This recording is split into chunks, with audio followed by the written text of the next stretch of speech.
Hello,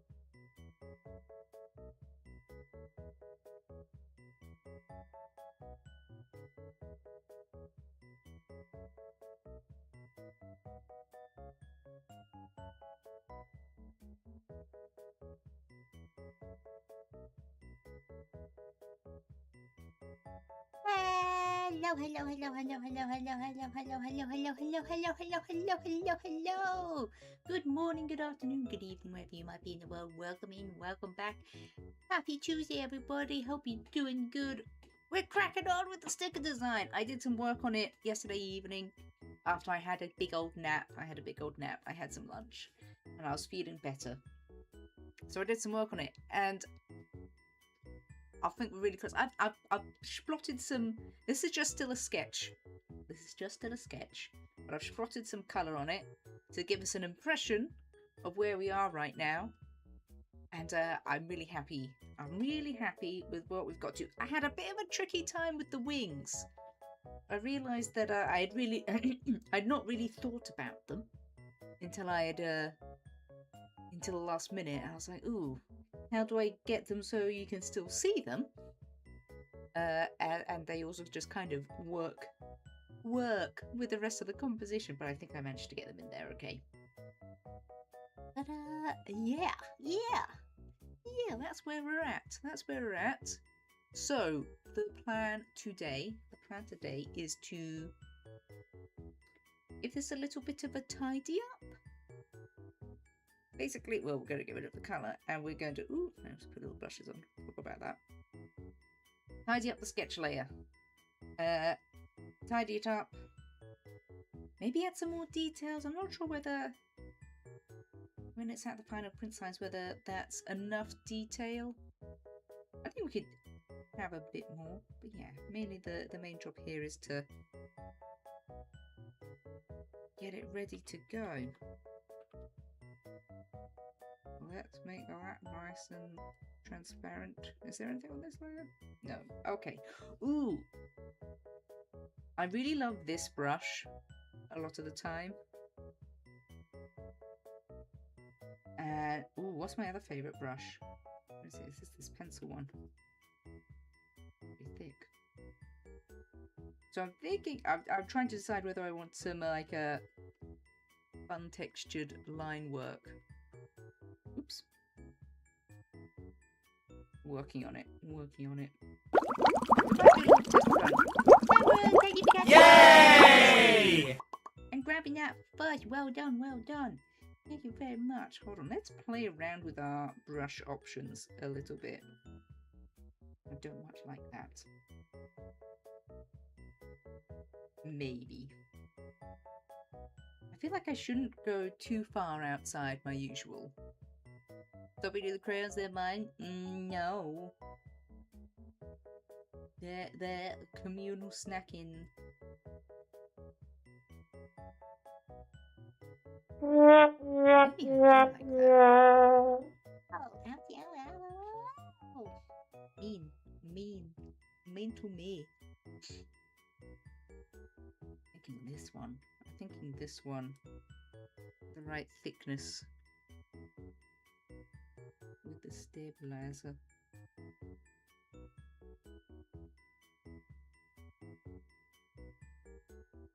I think that might be it. Right. Okay. I'm going to change the colour for this final sketch. I'm going to make it a very bright red. And I'm going to go over with the brush I'm intending to use for the actual line work, so that I know I have a better idea of what it's actually going to finally look like. Because if you use wildly different brushes for the sketch and the line work, you're going to end up with surprises.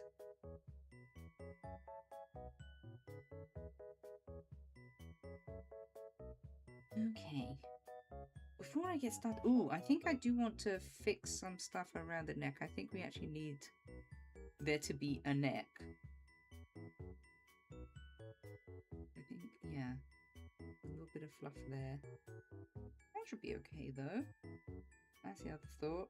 And this is why I say, do your final sketch And the same brush you use for the line work, because this is gonna not show up so well. We'll probably do that in a smaller line weight. Only 20. Let's try 10. Yes, that will be fine for that. We'll put the neck in. Where's the neck? Where is the neck? I think the neck is there.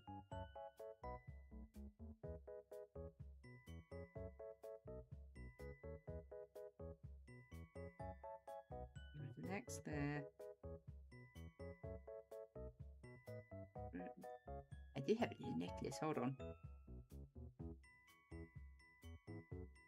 These floofs should come pretty much all the way down there. Okay.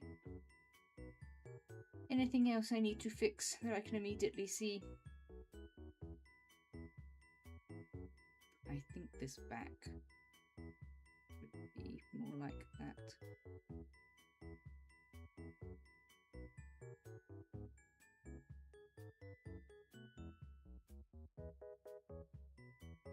Have I missed any other details? I have been known in the past to forget to draw my wings, forget to draw my shoulder floofs. Sometimes I forget a great many things. I have eyebrows, I have a little nose, I have ears. I have forgotten my ears before.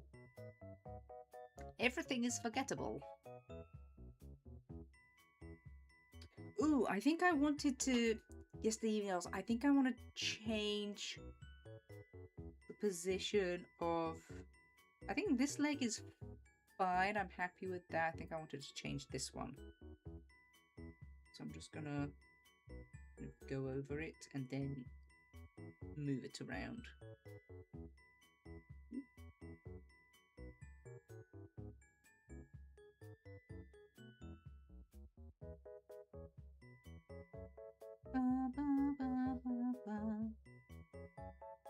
Anyway, how is everyone today?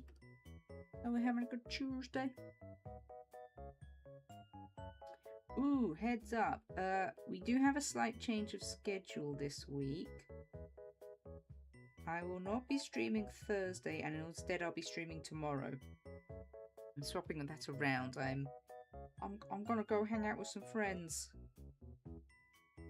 Her birthday is happening. And I'm gonna go hang out with a friend. Yeah. Slight change of schedule. I'll post a reminder on Discord channel. Hopefully no one will miss that. But yeah, just a little one. Just a little change. A friend messaged me a little bit last minute yesterday. And they said, are you free Thursday? I was like, I can make myself free. And so, yes, I'm going out, I'm touching grass.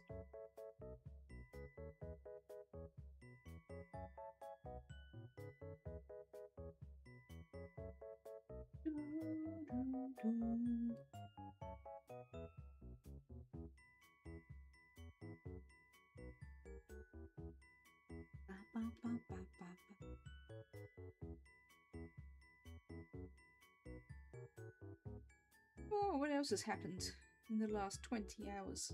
I can update you guys on. It's because it surprised me. We're gonna need photographic evidence of you touching grass, otherwise we won't believe it. Dang.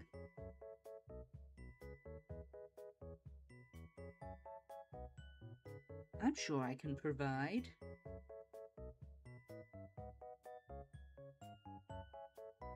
I could provide evidence. I can prove it.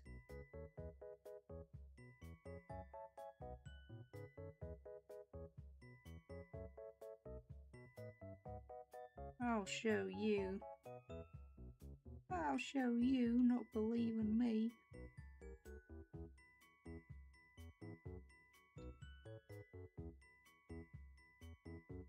Ooh.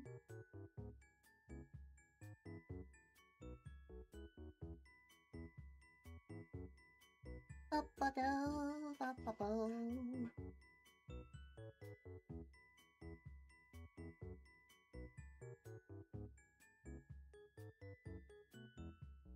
I mean, the grass touching might be a bit brief because it's mainly.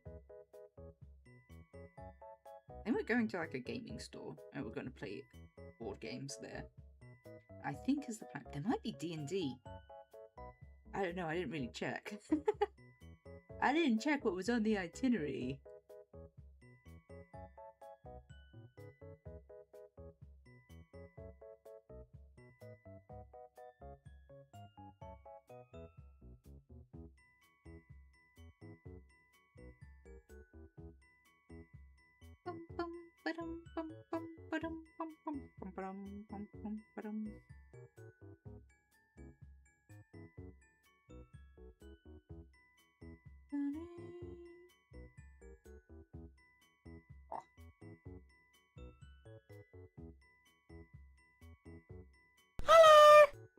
Oh, Jesus. Peony, hello! She's not straight fair, known to touch grass.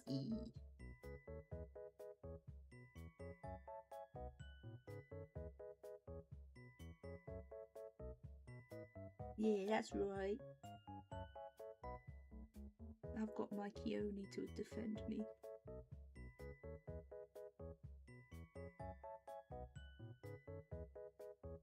You know, I get out the house with a pretty decent level of regularity. That's what the dog's for. Make sure I don't rot away inside. We go on little adventures together. I often let the dog choose where we're going. I mean, like, within reason. Within reason.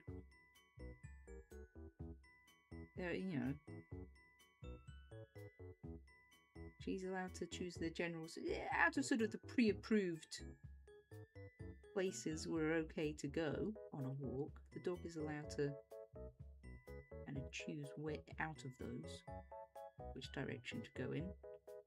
I'm a benevolent dictator, as we all know. I am fair and kind.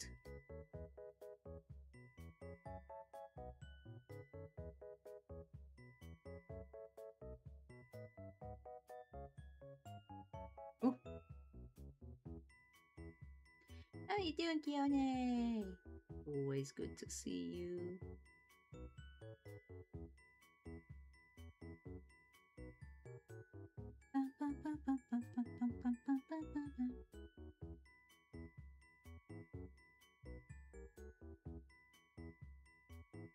We're just doing our final sketch layer.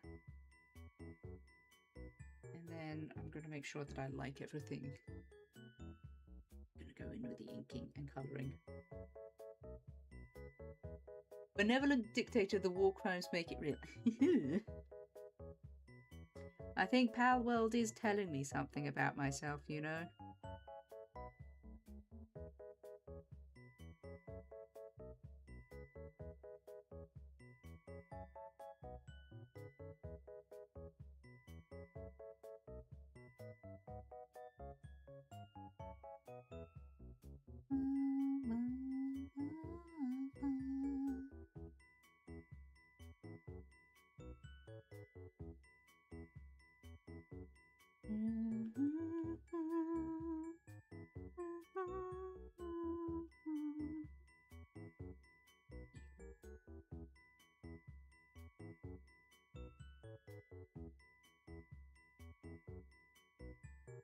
I exist, got a lot of cleaning to do today, so will be fair amounts of lurking. Hope you're doing great.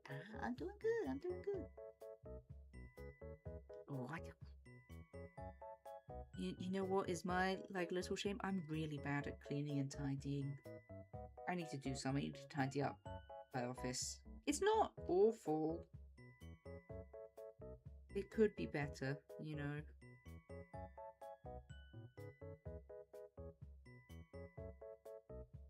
But I should get onto that before it gets too terribly bad.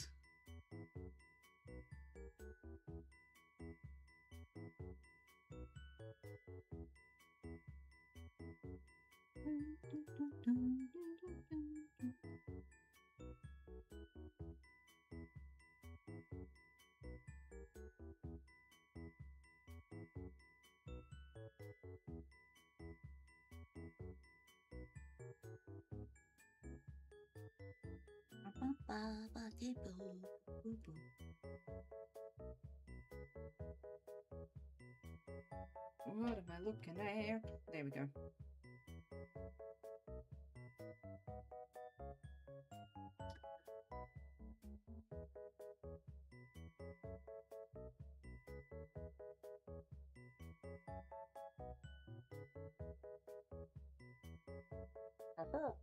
Yes. Sometimes you draw a line and you're just like, oh yes. Oh yes, that is a good line. Brilliant. Wonderful.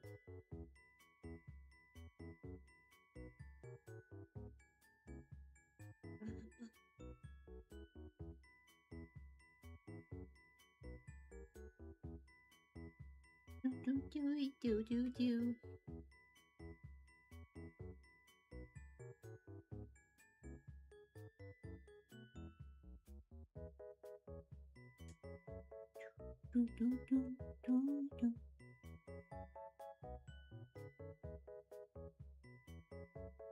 Oh, I feel like summer's finally coming to an end. I think. Stepped out the door this morning. It was slightly chilly. Slightly chilly. In the shade with a breeze. I thought, oh, it's happening. Is it happening? Are we finally free?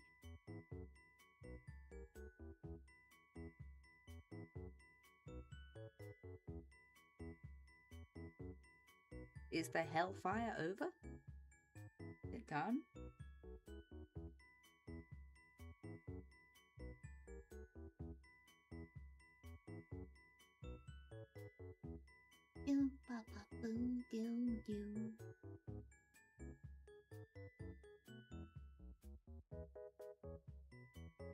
I've been getting into bardcore recently. Other sort of vaguely medieval vibes type music. I really like it. The thing is, like, a lot of the playlists on Spotify that I've been able to find are like, they're bardcore, but like they're covers of songs, pop songs, of course, do have lyrics, but they're just instrumental covers. I'm like, no. I wish to hear someone singing Old English, please, or Middle English. Both are good. Both are great.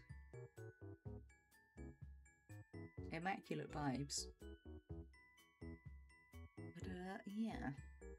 But yeah. Not enough. Hildegard von Blingen, I think, is the only artist I think I've been able to find that reliably does like vocal bardcore covers. Not sure I like the shape of that hair. That hair at the front. That needs to be redone. Well, let's choose a different colour. Let's work on that a bit. Let me look at myself.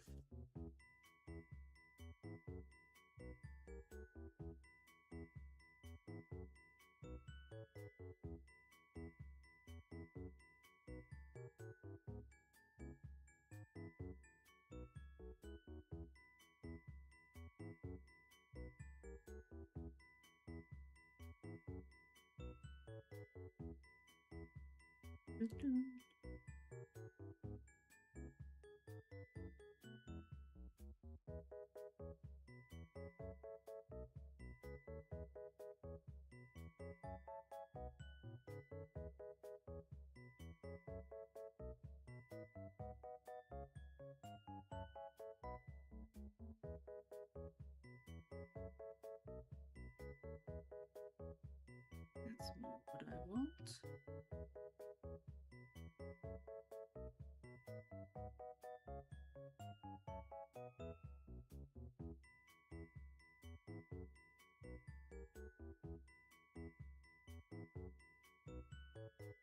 Back. Back.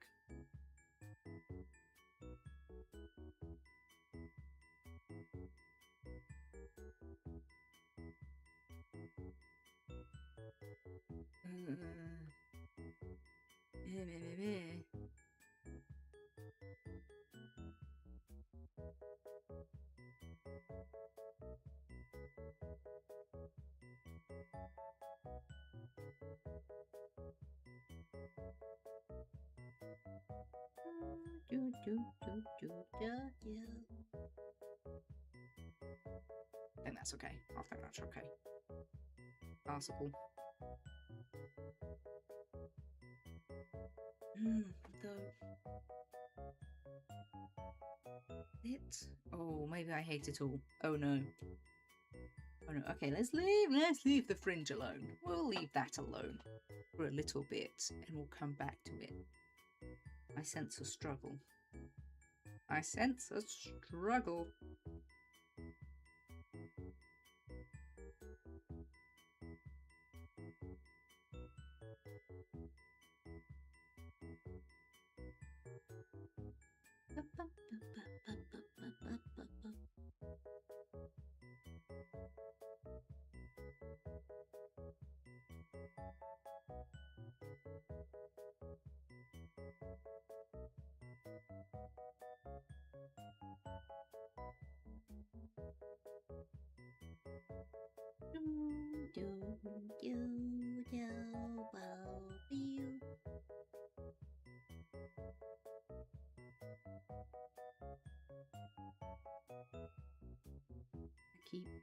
Keep thinking about tuna melt sandwiches. Oh, hello, Lilith. Hi. How am I doing? I keep thinking about tuna melt sandwiches. That's how I'm doing. I desire one most ardently. Most ardently.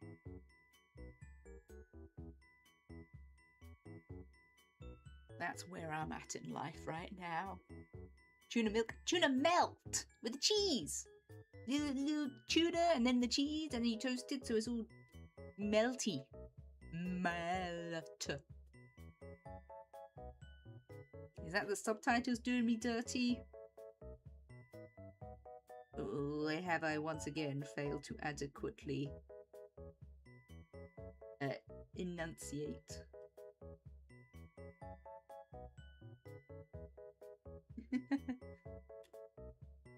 What are the subtitles?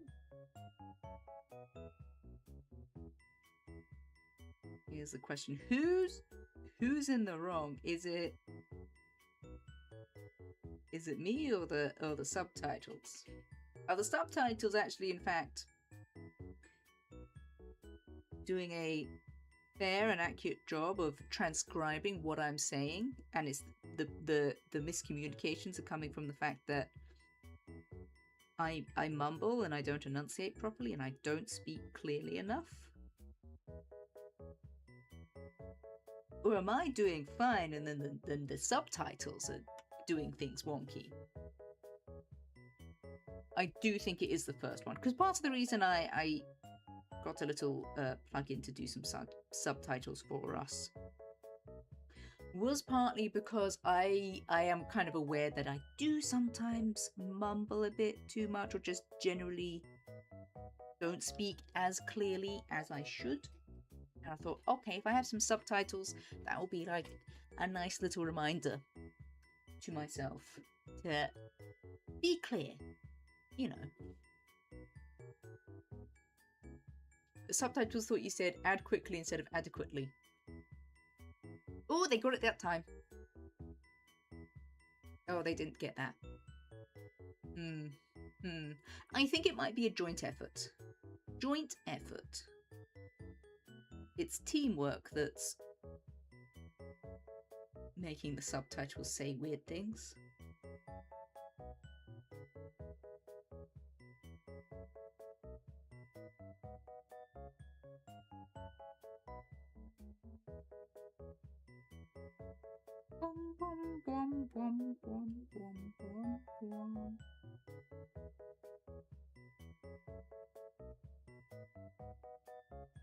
Yeah, I'm thinking about tuna melt sandwich with a brioche bun. Brioche bun. Ooh, tuna melt sandwich.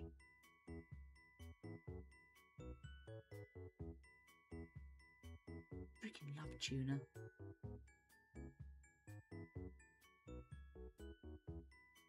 yummy and delicious.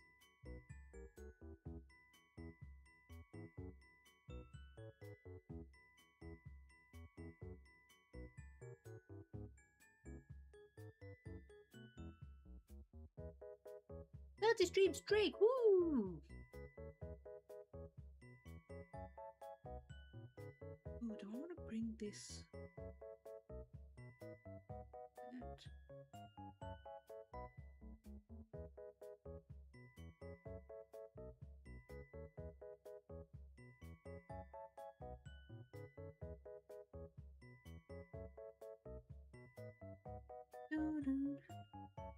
That's a little wonky.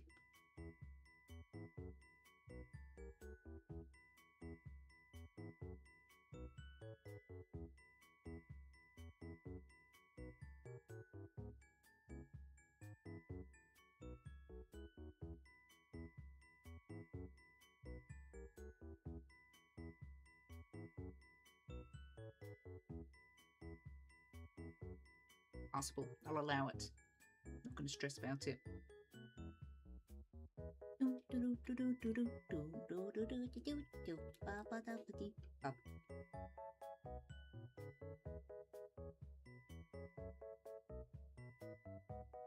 Started some Palworld digital art yesterday because Venglope is majestic and I love them.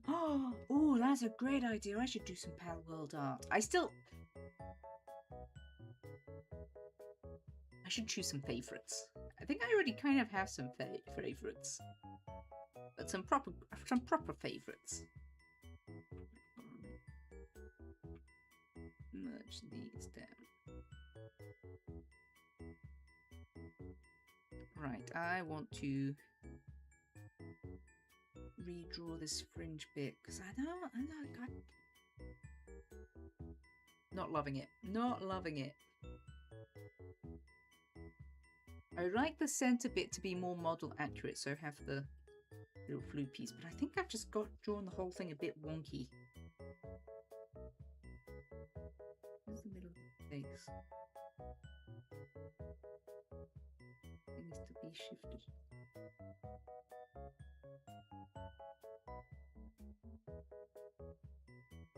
Like that.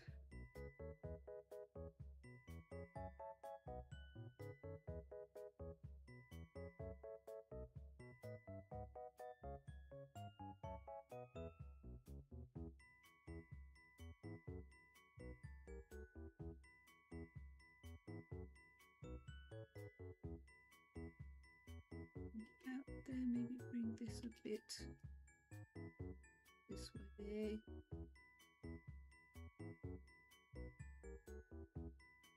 Oh.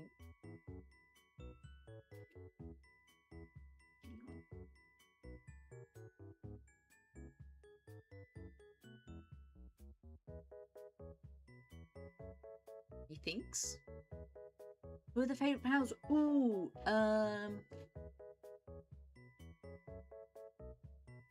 I really like. Oh yeah, Cinemoth, obviously. Obviously, twinsies with Cinemoth. So I love them. I also really like Ribani. Mouse. Muffly.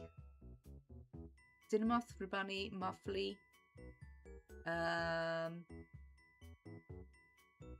What else? I'm really bad at remembering their names is also the thing. Oh, the one of the big guys at my main base, the sort of like frosty themed one who's... He looks... I'm really bad at describing him, but he carries things around just in his little hands. We'll play Powell tomorrow, and we'll make a definitive list. But mainly, I just like the really cute ones. No one else. There's other people too that I really like. Not people, pals. I'm gonna go through. I've got to have to go through my collection and pick out some new favourites.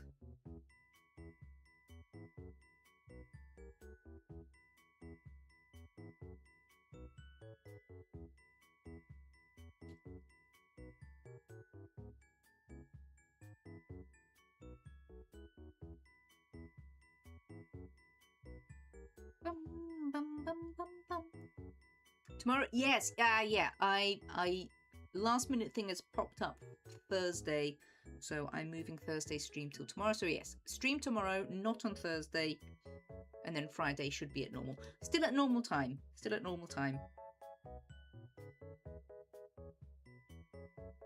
Yes, a friend was a little bit like last minute. They messaged me yesterday evening like, "You free on Thursday?" I was like, "It's their birthday this week," and I was like, I can free myself up." And they were like, "Please do. Let us go play. I think we're going to be playing board games.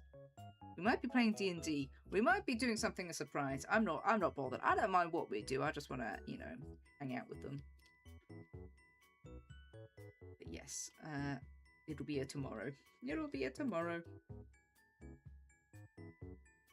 I do apologize for kind of throwing off the sort of little normal routine, which has been a bit shaky the past few weeks. I've had for me, a little bit of a busy summer, so let's flip this over because it makes it easier for me.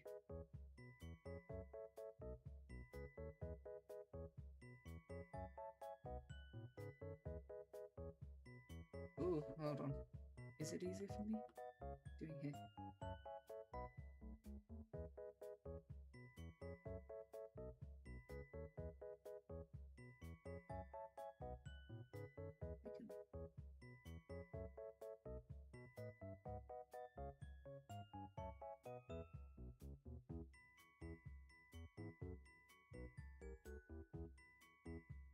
Bum, bum, bum, bum, bum.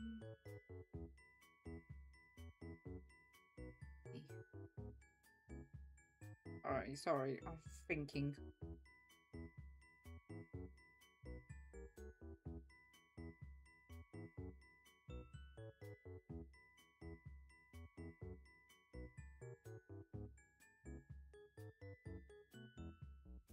That looks alright. Have I done that right? Who knows?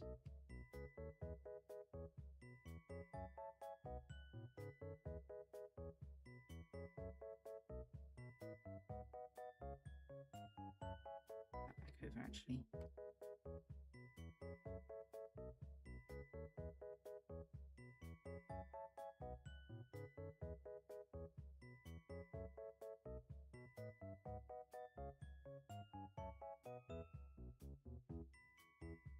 I think this bit is going to cover up that one a bit more.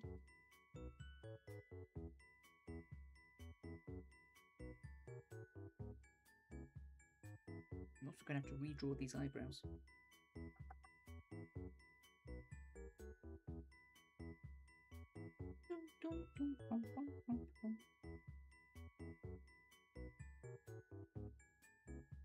Like that. There we go. Okay.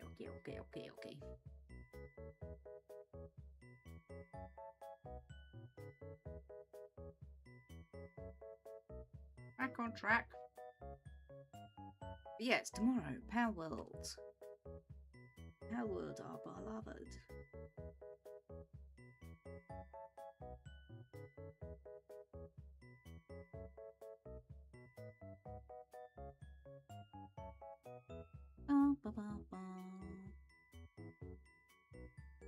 Oop. Back.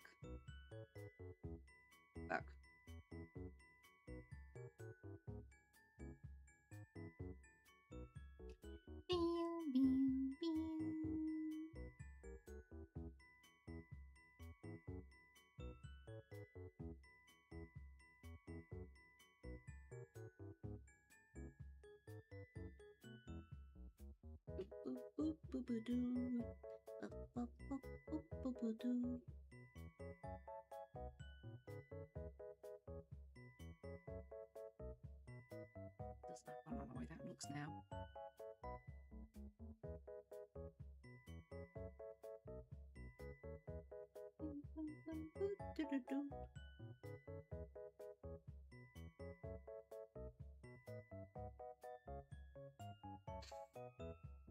Deep breath, we're fine. Sometimes we create eye crimes, but all is okay. Hello! Hello! Good morning. How you doing? How's life treating you? How's your eye? Are you still pirate moding?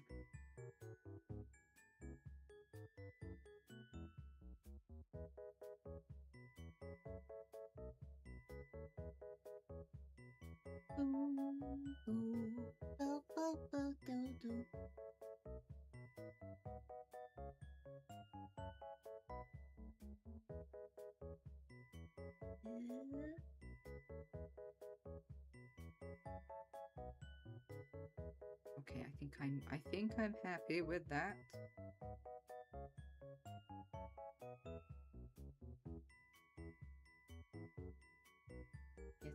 Getting it out. I have to tighten up some of these bits around here. Ooh, the eyebrows. I have new eyebrows now.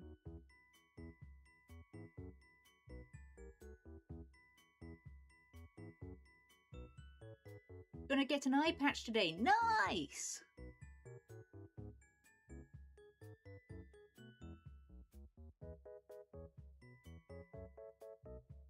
It looks like the week's getting better for you, Vero. Always look on bright sides. You're gonna look really cool for a little bit.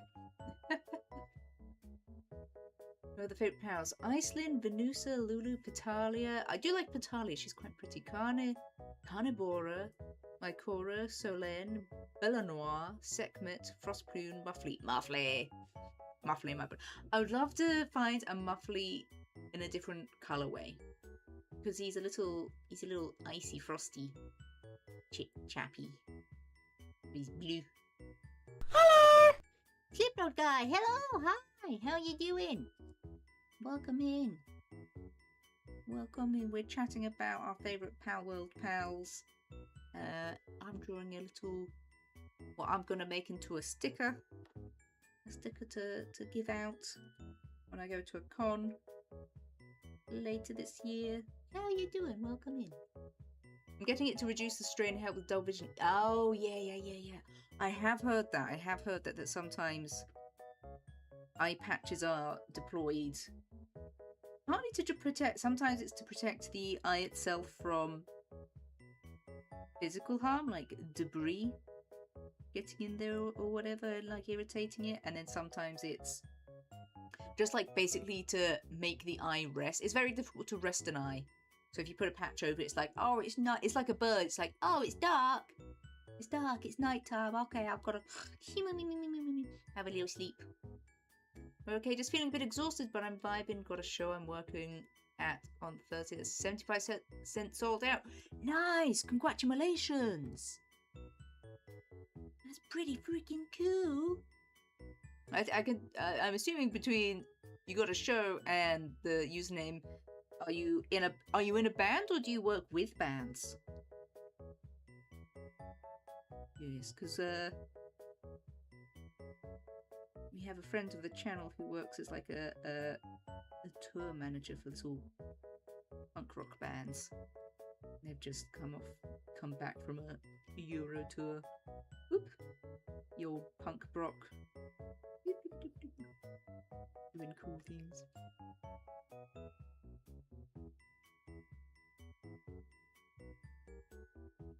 A bit exhausted. I'm assuming it's like the fun kind of exhausted though. When you've been doing something fulfilling. There's many different types of tired. And that sounds like you're the good kind of tired.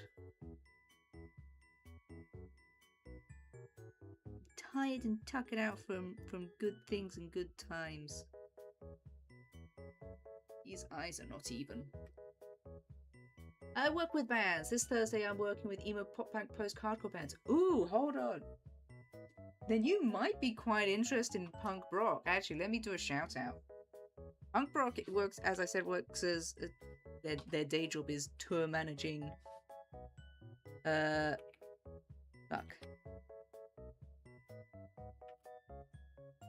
As I said, punk rock bands.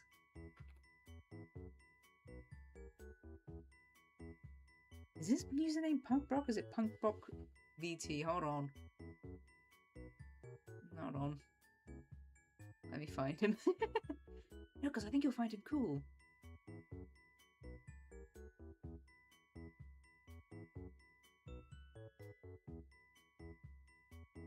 It's VT. Punk Brock's also a little VTuber. There we go. Check him out because he working with Punk Brock West and the 20 other. Ooh. No, check out Punk Brock, as I said. He's a tour manager for Punk. I think he was just tour managing for. Oh, I forget the band's name. It was one I'd heard of before. But yeah, he was touring around Europe, so I highly recommend. I think you'll find him interesting. Really hoping that it's not something I need to be dealing with for a while. I should be seeing a cornea specialist next week. Yeah, fingers crossed. You're only pirate mode for a little while.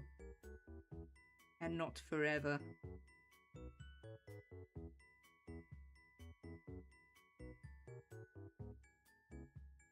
Because that kind of thing, as I said, can be kind of amusing to be like, oh, hoo. I'm wearing an eye patch, I'm a pirate. But the novelty, I'm sure, will wear off quite quickly. Right, I like the way this eyelash situation is going. Let's try to get that to happen over here too.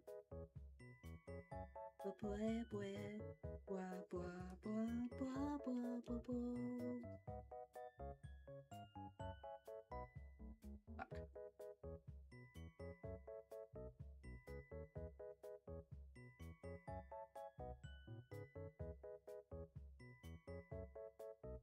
Angle's all wrong.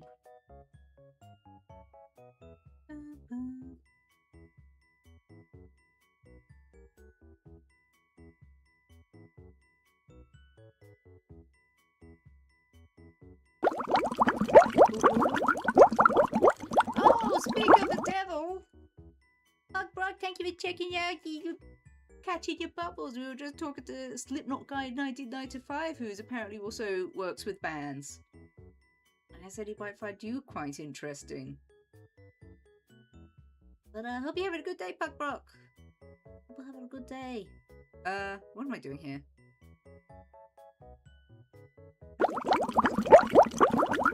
Double! Thank you for catching your bubbles. Much appreciated.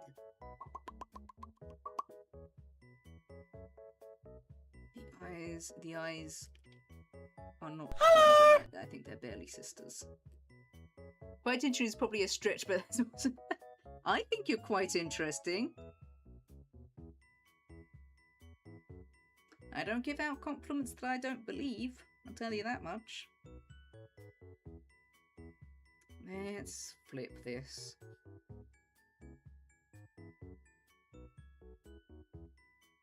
Oh yeah, those eyes look even more not even. Hold on, I'm gonna redo them. Redo from start.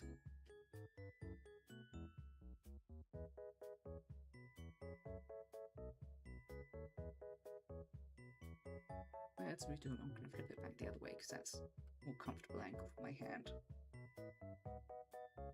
Boo doo boo boo doo boo boo. A new sketch for it. I just scheduled an appointment with different specialists. They were like wanting me to come in towards the end of October. I was like, yeah, no, your eyes all fucked up. Sort it ASAP, please. Accept your compliment, you better. If you don't accept my compliments, I'm gonna find my way into your walls. I'm gonna chew you on your electrics. Okay. This eye is the problem one.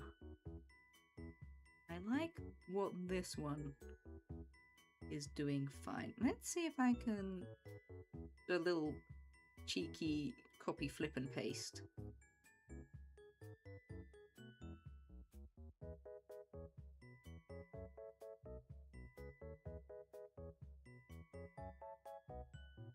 That might help me. That's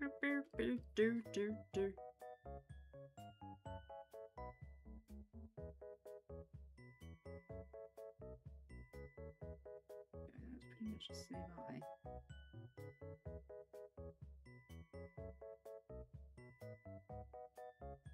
Can use that as a guide. Dimius. Yeah, I did my eyes very different sizes.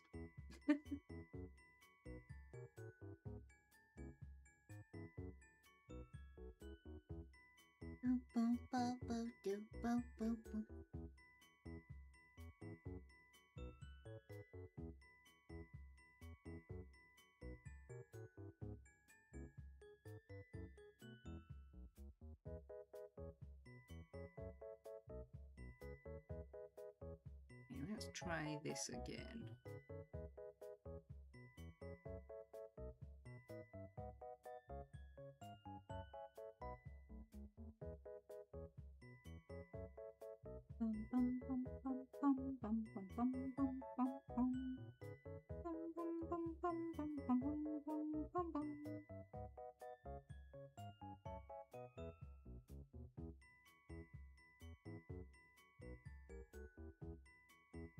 It has occurred to me that maybe I'm the problem and I'm just drawing things wonky. I'm going over these sketches. A million sketches. A million sketches. Surely if I do another sketch layer, all the problems will suddenly magically be fixed. Nah, sometimes you just have to accept that at a certain point it's... You'd either figured out how to fix something that's wonky, or you haven't. You have just got to let it go.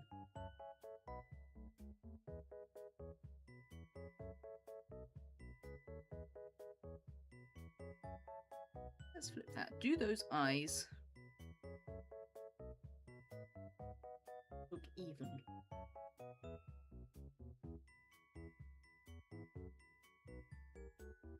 They do seem a little bit off still to me.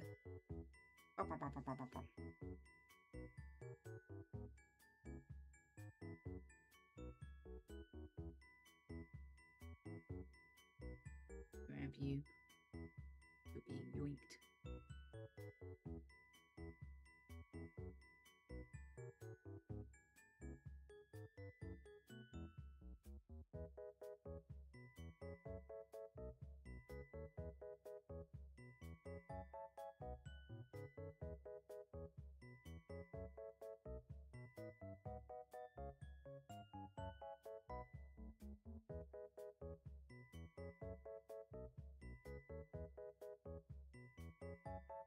Ooh, I'm leaving it. I'm leaving it. I think if I mess with that too much, I'll fuck it up.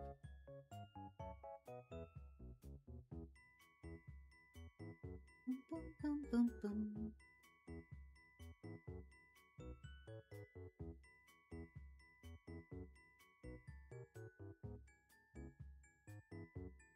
Bum, bum, bum, bum.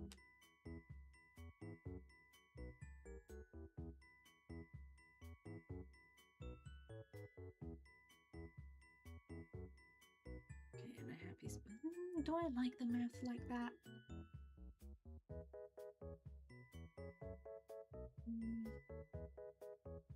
I'm gonna do my own little smiley face.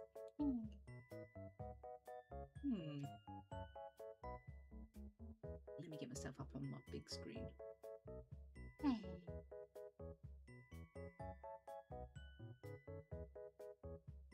mouth actually does that kind of thing when I smile. Yes, that's it. That's it. Oh, that's the business.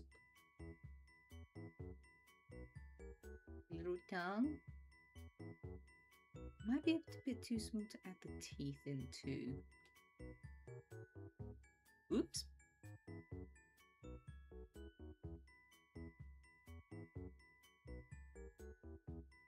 You get just the tongue. There we go. Okay. Ba ba ba ba ba ba ba. Magic wand.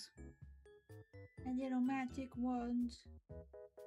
To add some sparkles, magic. And then we'll go over the final, the inking. Getting excited.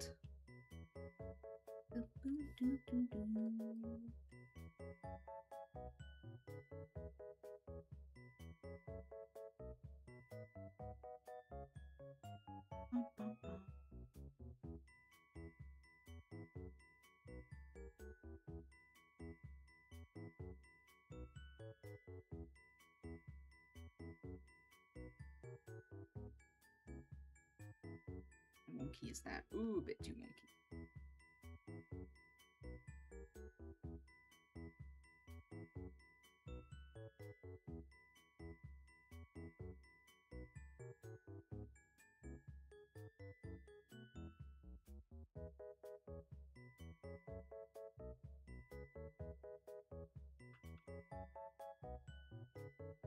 Acceptable. There. Nice. Okay.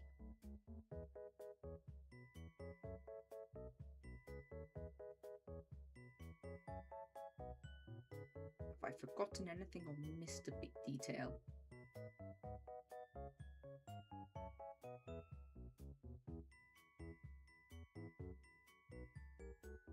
I think it's okay. I think it's okay. Right. Huzzah.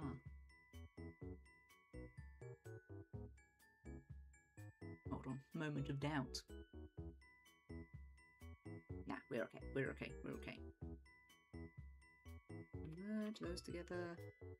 Whack the opacity down. Save my progress. Good.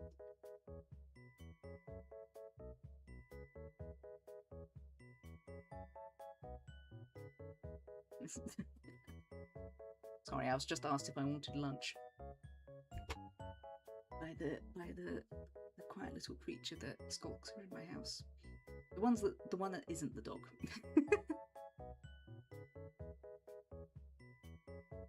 My other half's home today, and usually when they're home and I need to go stream, I'm like, oh, by the way, I'm off to stream now. Remember not to disturb me. Forgot to do that today. A panic moment as they came in, I was like, shut up. Oh, they're cute. They're cute. Okay, what was I doing? Drinking. Yeah, that's why I suddenly went very quiet and made some weird faces. We had a game of charades.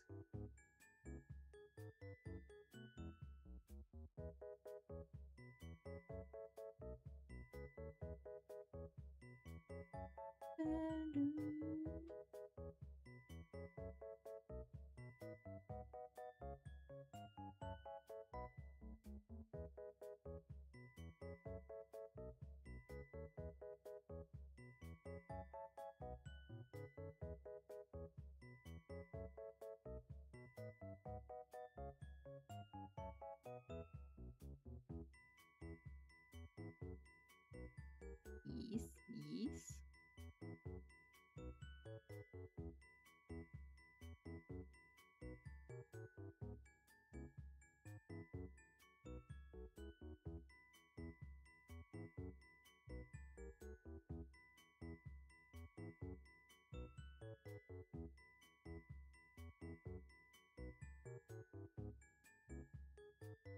Oh, you know what I haven't done for a while that I would love to go and do? I want to go around into some antique stores. Go rummaging. I want some fancy, useless little plates and teacups and stuff. That's what I want. I want some knickknacks. Some pretty, but ultimately useless knickknacks. Oh, let me do this bit first, that'd be smarter.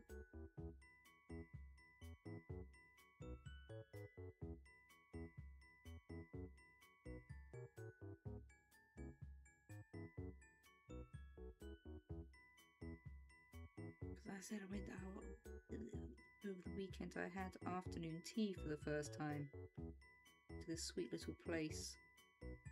And all right across all their little plates were obviously picked up from various, you know, antique / secondhand stores, and they were all like pretty with painted little flowers on them. And I was like, oh, this is really cute. I want.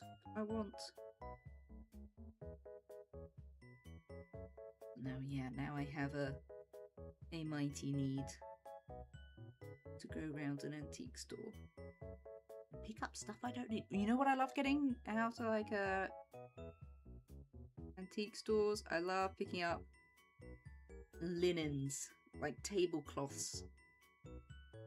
And old pillowcases and stuff. I don't use them. I just like having them. I just think they're pretty. A little, tablecloth with like some eyelet lace or something. I just think it's neat. I just think it's neat.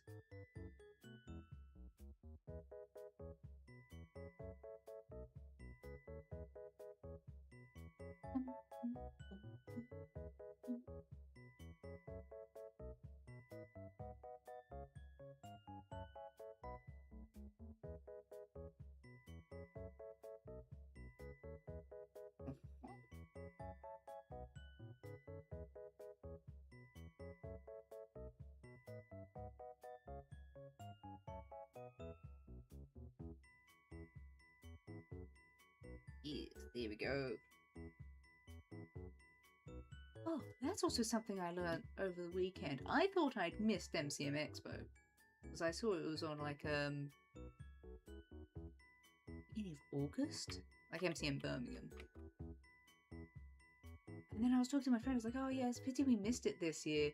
And they were like, "No, it didn't. It'll be."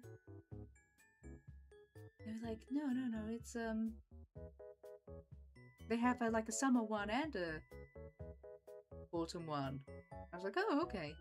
But now I'm looking at the website, and it's saying we will return in 2027. So that's a roller coaster of emotions I've just experienced. I thought I still had a chance. Boo! Now I'm sad. I'm just about to say, "Oh, I'm excited to maybe go to MCM this autumn too," but no, it was August. I suppose like the last couple of years, MCM Birmingham's been November. Alas, that was a roller coaster of emotions. I thought I'd missed it, and then my friend said, "No, we haven't. There'll be another one." And now the website's saying, "Nope, you've missed it." At least I still have Vexpo.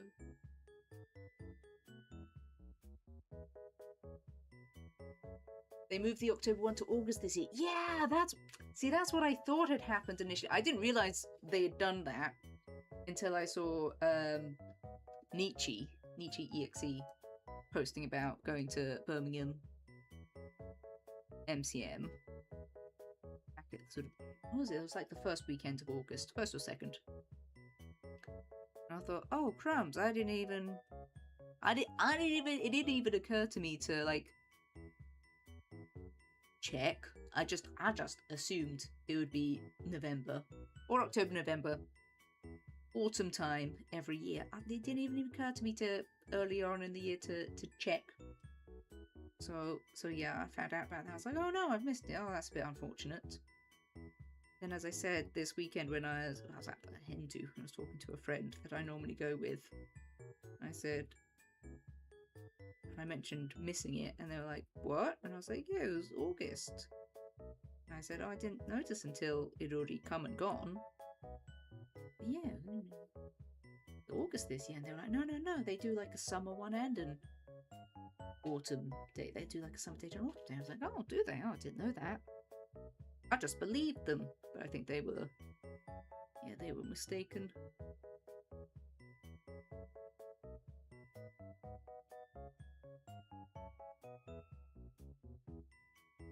Well, that's a lesson learned on my part. I need to be checking these things.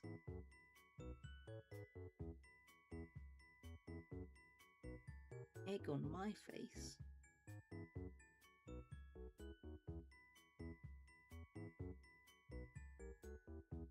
But to be honest, I honestly really only go to MCM for the Artist Alley anyway. Anything I go to any con for. As long as they've got an Artist Alley, I'm happy, I'm satisfied. I'm having a good time.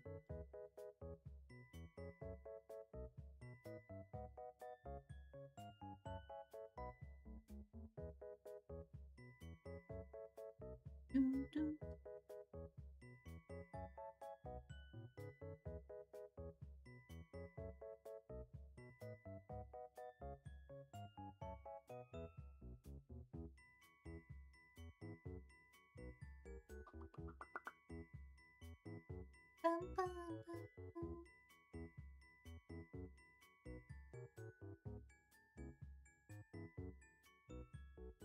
I think, again, when I was away, some people were talking about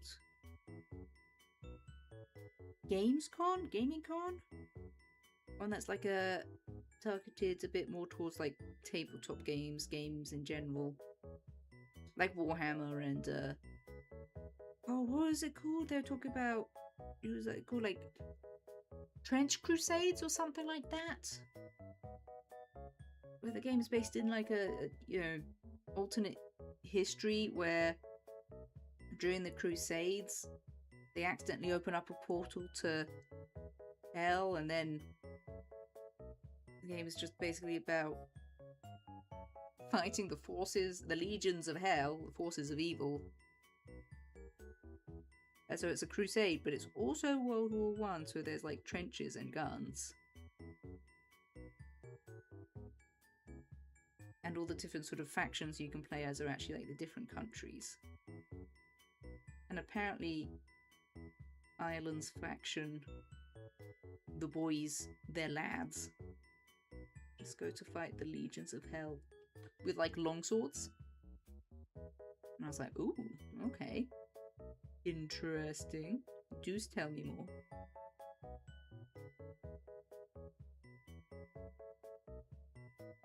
But that sounds interesting. I might try to check that out next year.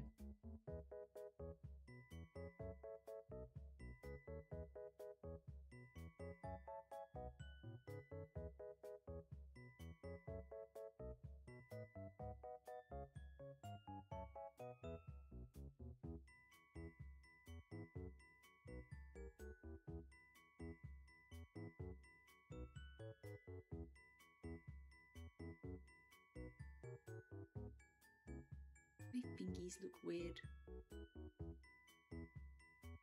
I'm sure it'll be fine. Hands always look a bit weird. Hands and fingers are weird things.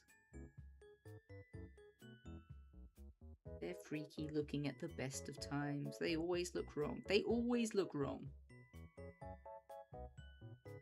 What you can hope for is occasionally the hands you draw will look less wrong than other times. You know?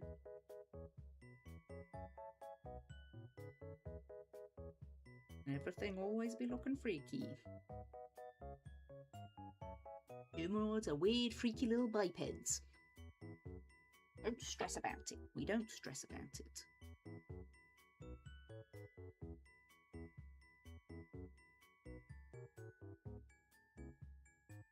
Freaky little featherless bipeds.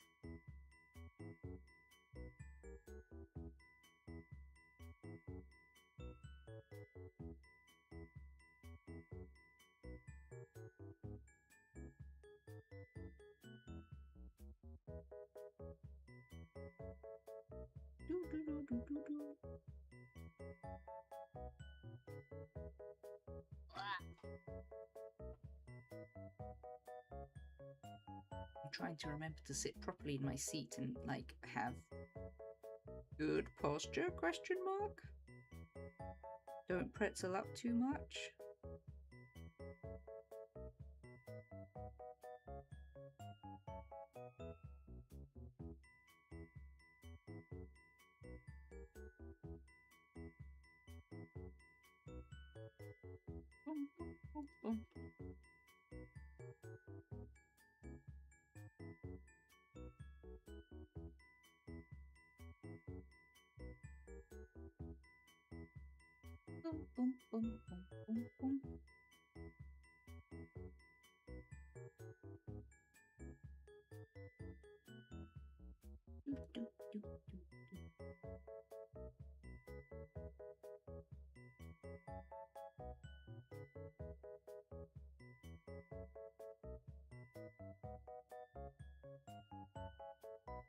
Oh, I need to make a to-do list.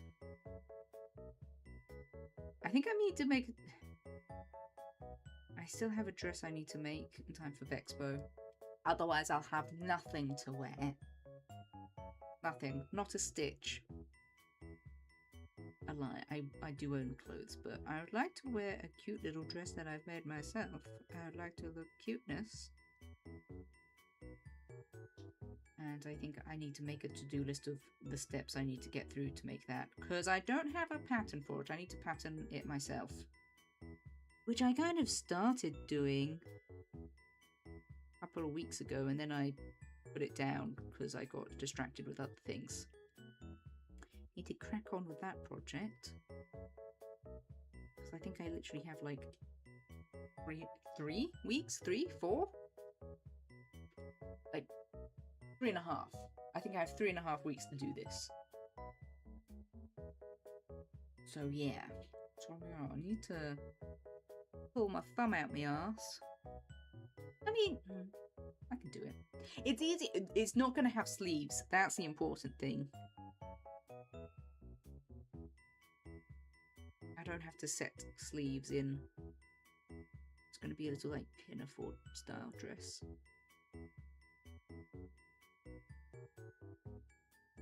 Hopefully it'll look very cute.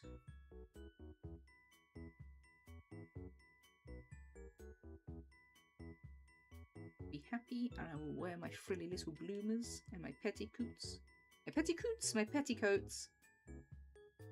And they'll be floof, and it'll be very bouncy, and I will experience much joy just by wearing it. And all will be right in the world, and nothing can go wrong. I just need to make it.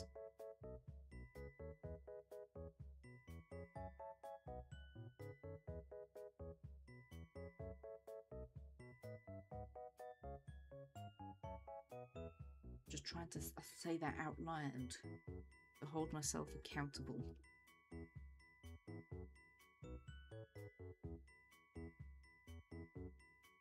I tell you guys I'm going to do something.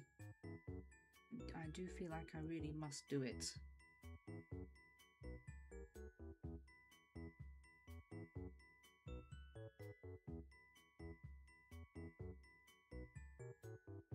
I don't want to lie to you guys, you know? I don't like the idea of promising you things and then not following through. And yes, this is a thing that really is not really a thing I'm promising to you guys, but I don't want you guys thinking, oh, isn't me? She says she's going to do something and she doesn't. Don't trust a word out of that little fairy's mouth. I mean, don't.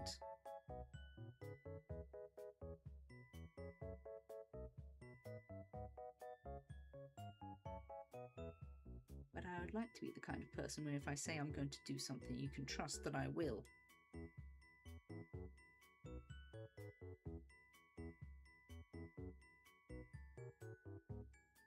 I'm a big believer in that. You can be any kind of person you want to be. You just gotta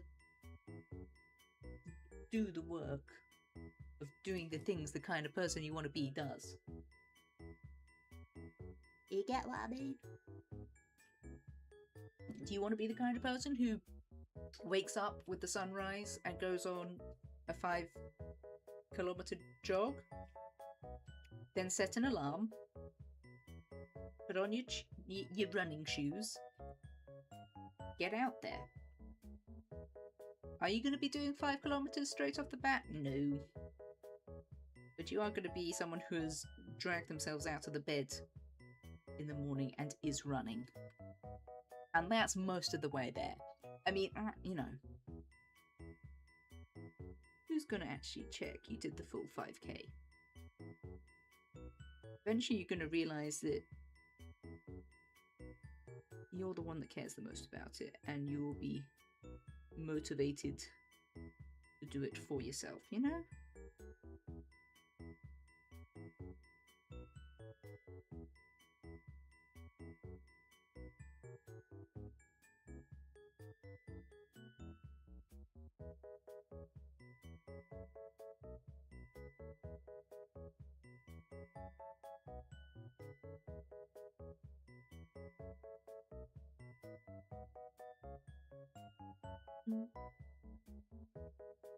Boop, boop, boop, boop. Boop, boop, boop, boop.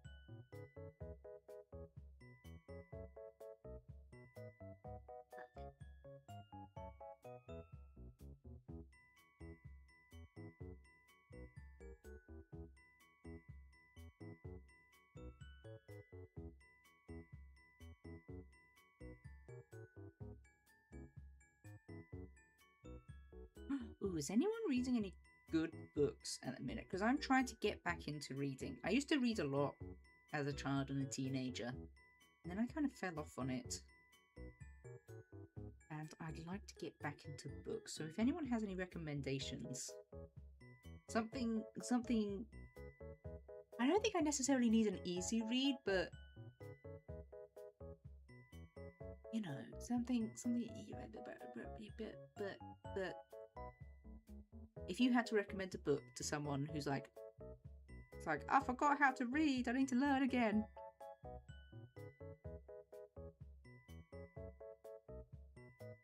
Interested. I read Project Hail Mary by Andy Weir, because I was seeing a lot of stuff on like YouTube Shorts and stuff about at the movie. There was a lot of hype, and I thought this looks really good. And so I bought the book because I had seen that like in these YouTube Shorts that people were saying like, oh yeah, like the movie's like relatively faithful to the book, but there are some differences because you can't translate everything one-to-one from a book to a movie. They're different mediums. They can do different things and have different strengths, all that kind of thing. So I thought, oh, all right, I want to read more. Let's read the book. So I got it and I liked it. I think I managed to finish with it within like, I want to say 2 or 3 days. Maybe I think it was closer to 3. Like a few afternoons. You could bash that out in a day if you had a whole day of reading. Yeah, and that was. I really like the fact that the science in it was solid.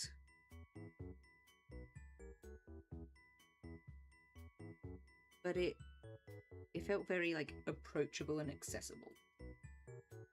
It's the same author that wrote The Martian. And apparently like his whole thing is that he likes to be as, even though he's writing science fiction, he likes to be as close to real world science as he can get. He doesn't like making up science. He does a really good job of it.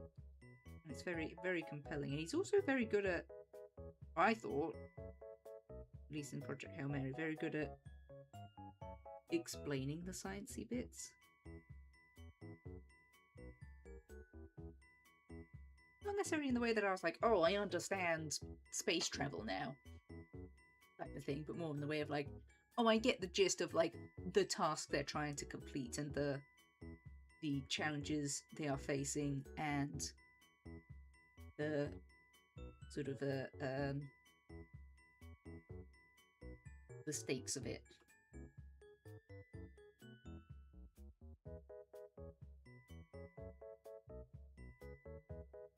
Yeah, that was a nice book to read, but I want to get back into reading some epic fantasy, but I'm having a bit more trouble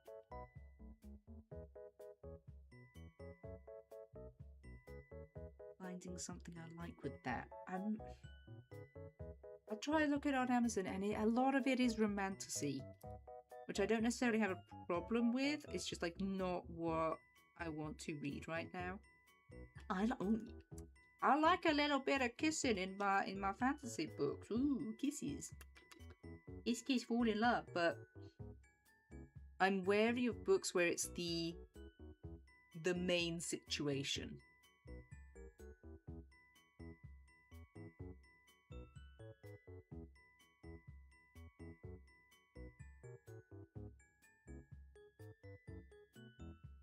Like, I'm very picky about romance in my fiction.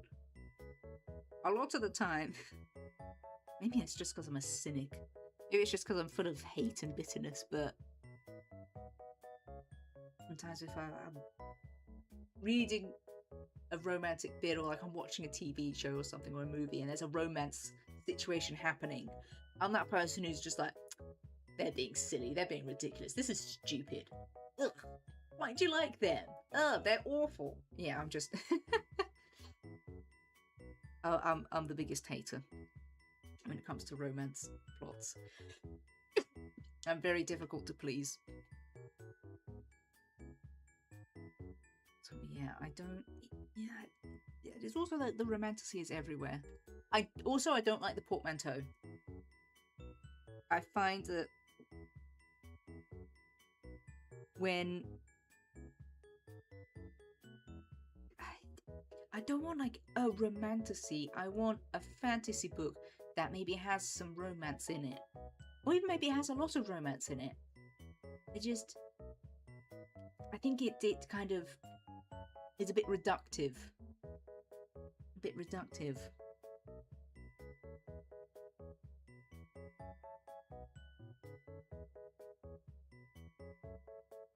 I think my favourite sort of like romance plots are when there's a bigger situation happening. There's more important things going on. I like the romance to be like a subplot. I don't like it to be the whole story.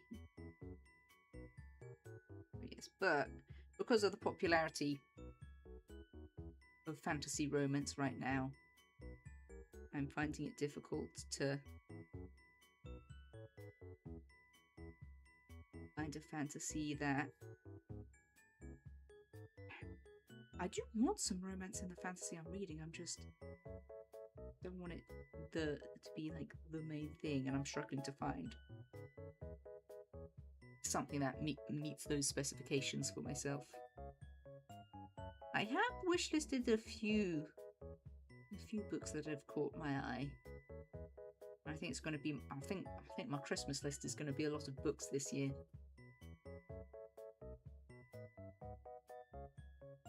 Yes, I desire some whimsy.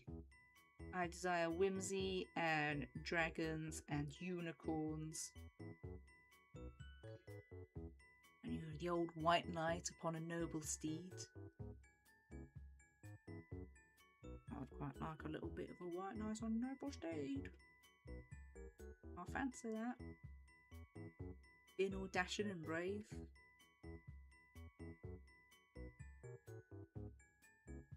I'm not much into like subversion of the fantasy / fairy tale tropes. That's the other thing. I'm just like, no, we can just have a chivalrous knight. It can just be that. I'm a big believer that if everyone's subverting the tropes, then subverting the tropes becomes the new trope, and I think it gets old very quickly.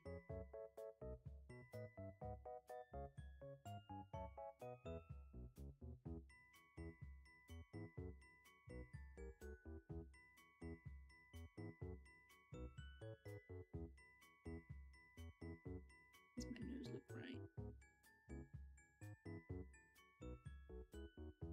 Ooh, is that all my lines? No, we need the wand.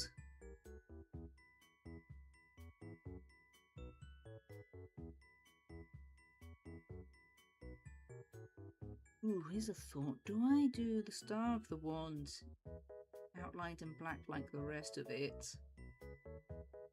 Or do I do it all in yellow? A nice golden yellow so it feels a bit more glowy.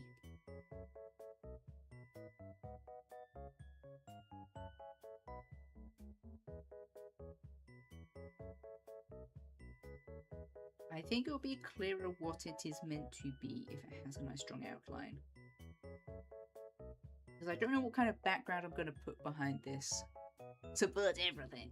Because on the goofy version, which is going to be smaller, I think I need to reduce the opacity of this a bit. I'm hoping to get, as I said, holographic sticker paper will be very fun, so there'll be some shiny sparklies like showing through. But a white background is just going to be plain, and I don't think a yellow star will show up that well. On a plain background. And it's going to be quite little by that point too. I think I'm going for 2.5 inches. This is going to hopefully be a round one. 2.5 inches on this one. And like 1.5, 2 inches on this one. We'll see. It might be quite close to the same size. And then I'll just print out as many as I can reasonably fit on the paper, and if I have any, I expect to have plenty left over after Vexpo, and then I'll try if I can. I'll figure out a way to maybe I'll just hold on to them. But I think it'd be fun if I can gift them out to people as well who weren't able to make it. That I'll workshop that idea.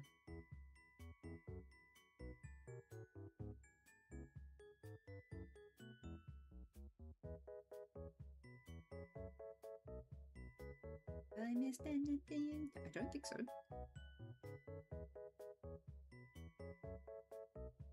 Where's my little references? There they are.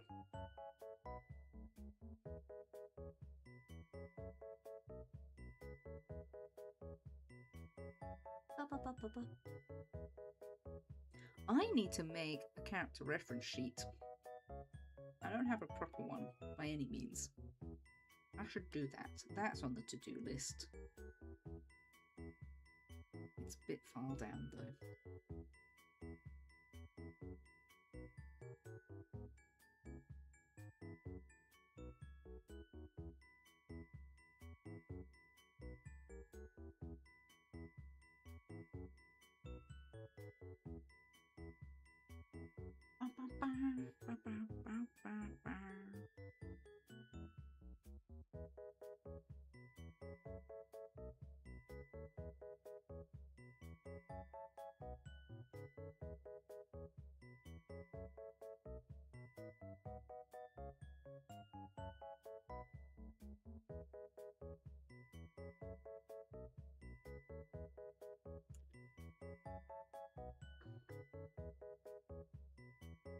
Thinking more about books.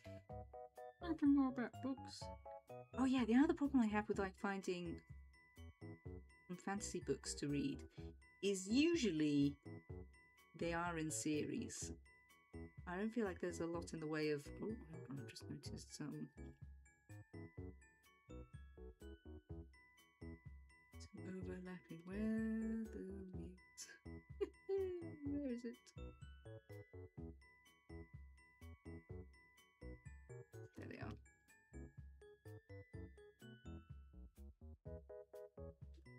There we go.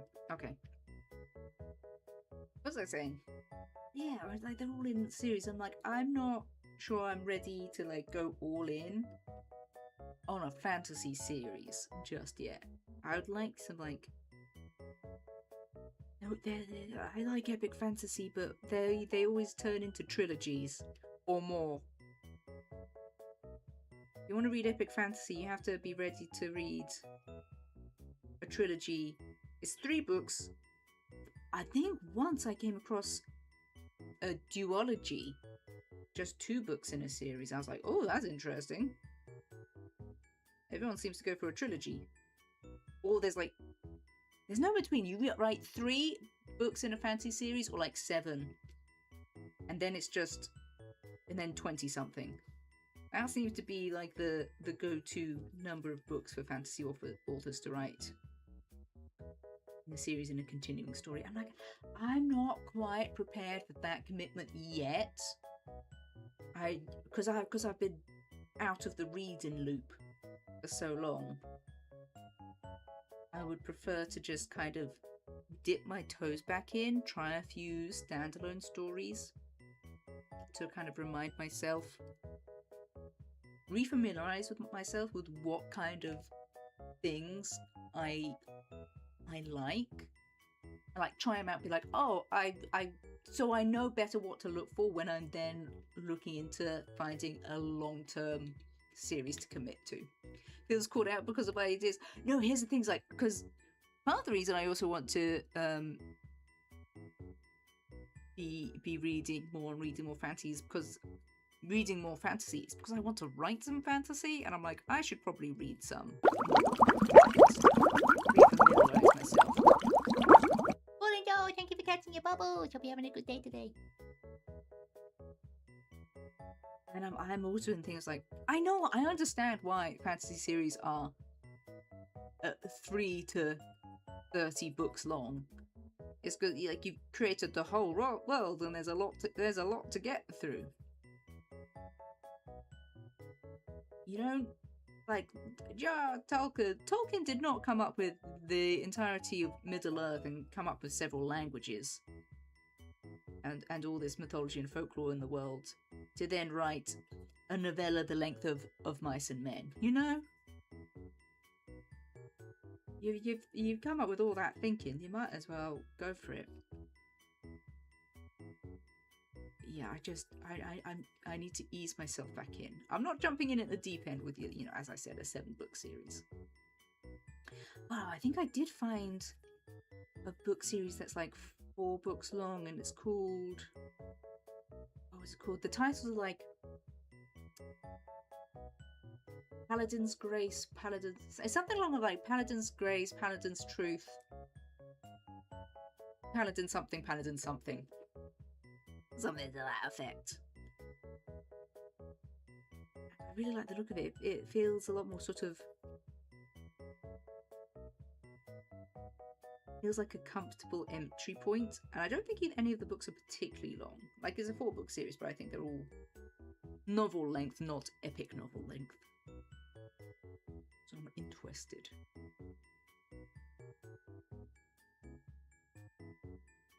Yeah, I've been struggling to find easy little afternoon reads. Everything's in a series. Okay. The other thing is, I find it very difficult, just for example, like browsing through Amazon, trying to find something that kind of catches my eye, because, okay, here's another one of my gripes about the Romantasy, is all the book covers and titles sound the same to me. They all seem the same. Okay, oh, no, that's something I've realised. You know the old phrase, don't judge a book by its cover? You know, books are meant to be judged by their covers. You know, that's what the covers are for. So you can make a judgment about whether the book seems to be the kind of book that you might want to read. So, you know, you look at the cover, and then you pick it up and you read the blurb. And if you like the look of the blurb, you then maybe read the first, couple of pages. And then if you're like, after reading the first couple of pages, if you desperately need to read the entirety of the rest of the book, you get the book. Anyway, my gripe with Romantasy is so the title structure of like a thing of something and something, a title of tropes and cliches, it's like a pretty solid. When the first few authors titled their books like that, like for example, A Song of Ice and Fire, and then what was it, A Court of Thorn and Roses. I think those were like pretty solid titles, because they did actually do a pretty good job of what titles are meant to do, which is kind of give you a bit of an insight about what the book's about, the vibe you're getting. And it is a pretty solid title format. But now it's at the point where I'm scrolling through Amazon, and there's a lot of fantasy books who have got that title format, and I'm reading it, but I'm reading these titles, and I'm like, this is telling me nothing. This doesn't make sense. What do you mean? What do you mean? And it just makes everything kind of mush together. Ooh, the other big gripe I have is when the book cover design makes it so it's really difficult to actually read what the title says. If either the font choice or the other sort of like book cover design, graphic design choices mean that I can't immediately, clearly, easily read what the title of the book is, I'm not looking at it twice. I am not giving it the time of day. And maybe that's mean of me, but sometimes I feel like being a little bit mean. Actually, there's a book I've put on my wish list that I don't think I otherwise would have been drawn to, but its title and the cover design was so compelling to me that I thought, oh, actually, yes. I believe it's called Blood Ink Sister Scribe, and it's a sort of urban fantasy where like it's this family and they have basically a library full of like magic books, and then one of these books somehow, one of the books kills, there's two sisters and they're in the family, and one of the books like kills their dad mysteriously, and then I think the story is actually following one of the sisters. One of the sisters goes missing, and the other sister is like, well, let's follow the clues. I think it's meant to be kind of a thriller. But the title, Blood Ink Sister Scribe, I was like, ooh. Itself, I don't know. I don't think I have the words to really explain what about it drew me in. Maybe just because it was just nouns. It was just 4 nouns. It was like, we don't need any of them other words you usually put in a sentence. So I was like, ooh hoo hoo. And then like the cover art really helped sort of emphasize the title and really gave it an impact. So yeah, that's on the list.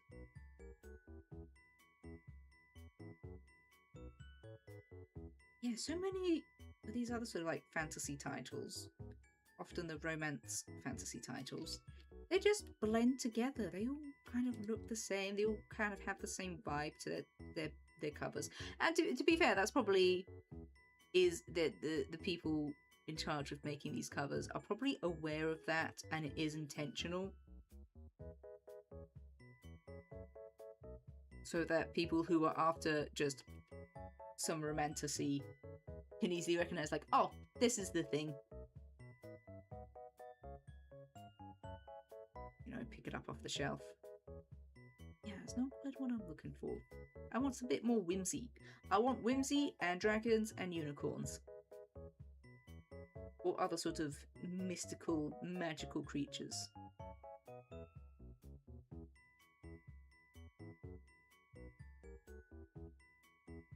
I want curses and magic and unicorns and dragons somewhere. If I'm reading an epic fantasy, like a full proper fantasy, and dragons don't have to be a central part of the story or the book or whatever, but I need the dragons to exist somewhere.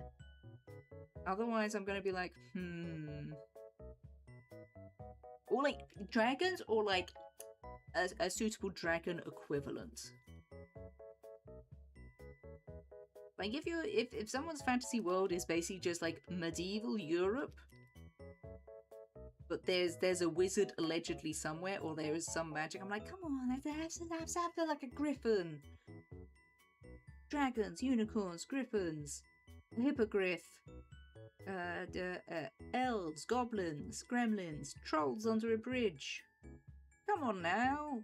Easy, you don't even have to have them in the story, just mention them. Bring us a little whimsy. But yeah, that is a little bit of a... I mean, yeah, that is a little bit of a pet peeve of mine, is fantasy stories set in fantasy worlds, but the fantasy world isn't really a fantasy world. It is just an especially muddy and miserable medieval Europe. And it's really only our sort of protagonist and sort of the main characters of the story that are doing anything kind of fantasy or magical. I'm like, come on now. Yes, we need just some peasants doing some muck farming or whatever.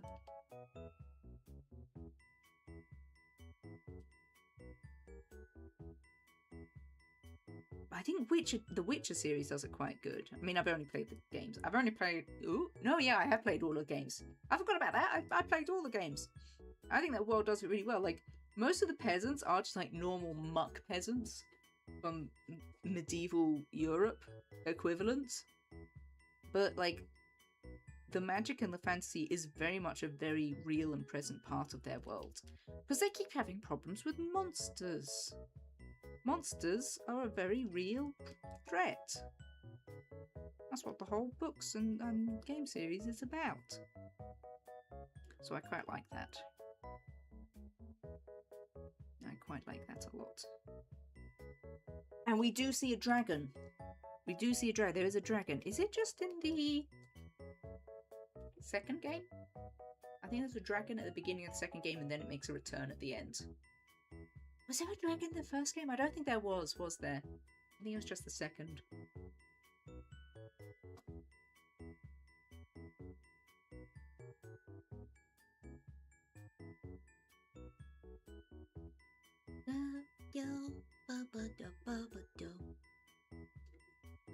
Where am I going now?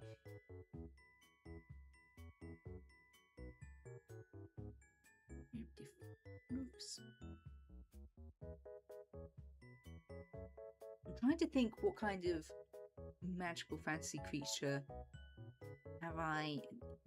would I be surprised, but very happily surprised, to see in a fantasy story of some type, whether that's a book, a movie, or a game.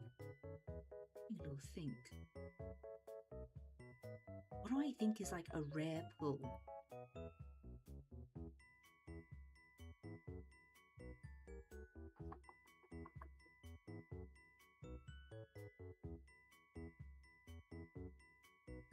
Like, honestly, like unicorns. Fairies and unicorns, like I think they're just so considered so stereotypically fantasy that I feel like a lot of people don't just like skip over them. I think it's also because they're not seen very seriously. I think people see that they're too whimsical. People are losing the whimsy. People are afraid of whimsy. We've had too much grimdark. I mean, I don't mind grimdark. I think there's definitely a can be great. It can be very, very what's the word I'm looking for? Compelling. Sometimes I like it a bit grim. But fairies and unicorns definitely do not have a grimdark feel to them, and I think they're being abandoned. I think they're being forgotten about.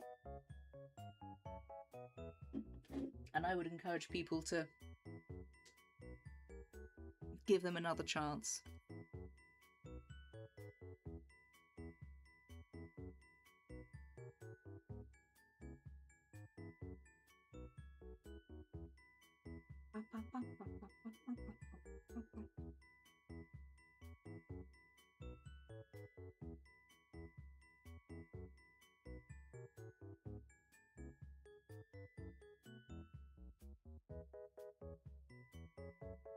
I was just thinking for a moment, like, oh, as I said, the sticker paper I'm planning to use, holographic, like, oh, will, if I play around with the opacity, would that create an interesting effect? I'm thinking especially on the wings. But on second thoughts, you know, I don't want that bright orange. I want that dark purple, I think.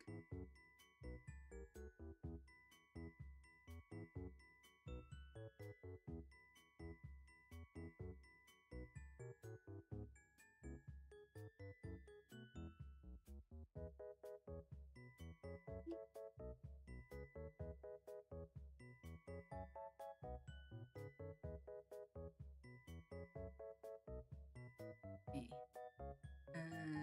Control copy paste. Select it. And I'm going to grab the orange. There we go. I've remembered what I'm doing.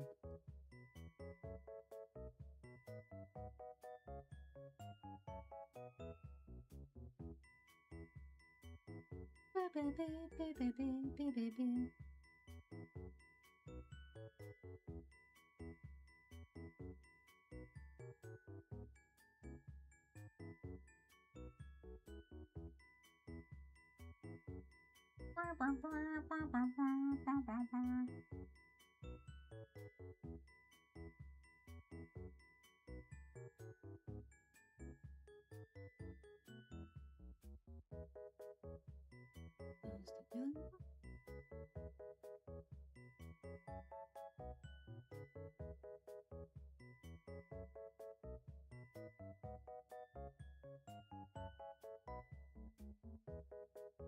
I like that? Am I happy with that?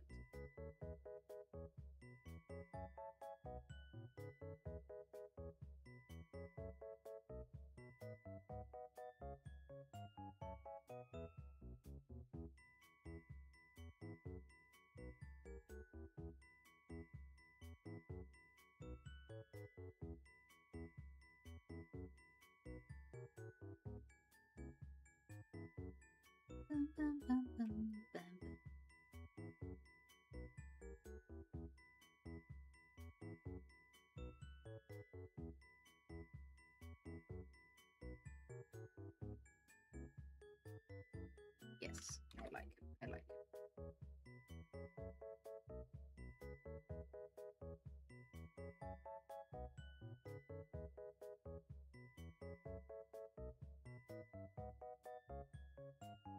Whoa. Jumps into the music.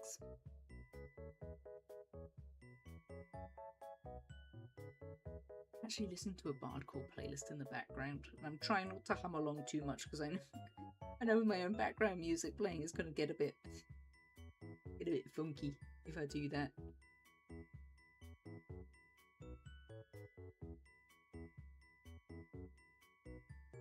I'm currently listening to a bardcore cover of Jolene.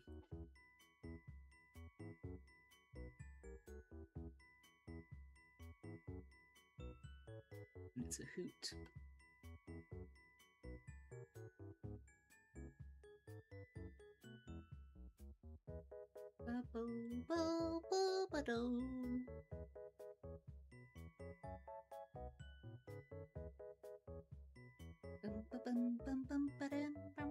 Okay, I'm getting myself distracted a bit. I'm gonna make sure I get all these little bits. Necklace.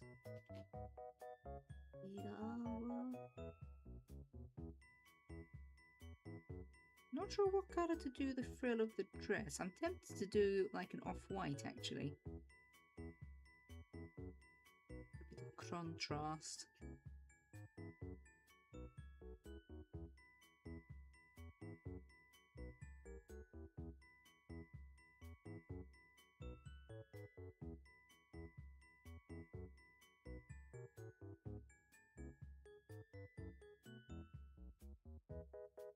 Thing is with white though.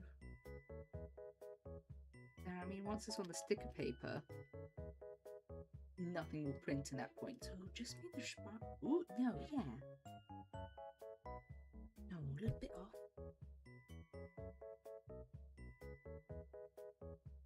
I think we might be better off doing like a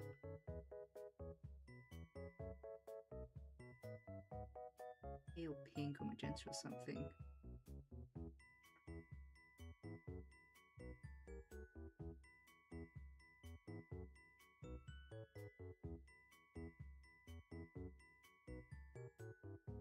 That is assuming I do get the holographic sticker paper. I might not. I get a plain one. That would be more fun if it's holographic.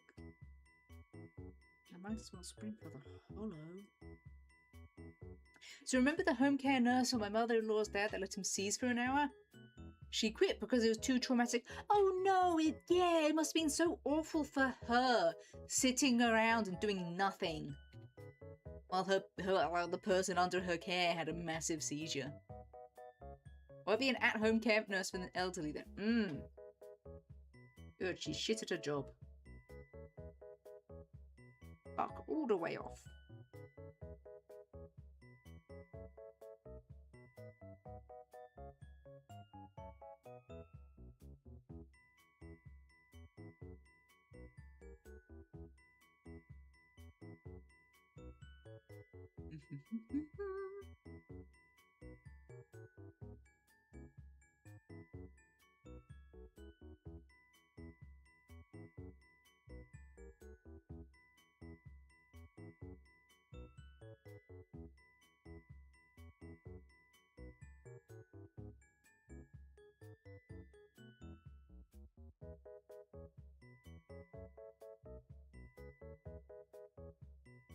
well, good riddance to Avero. Good riddance.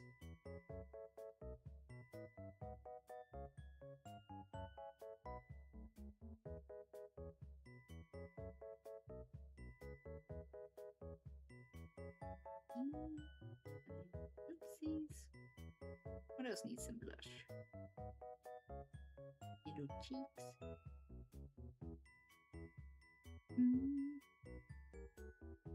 A bit of titty. The shoulders.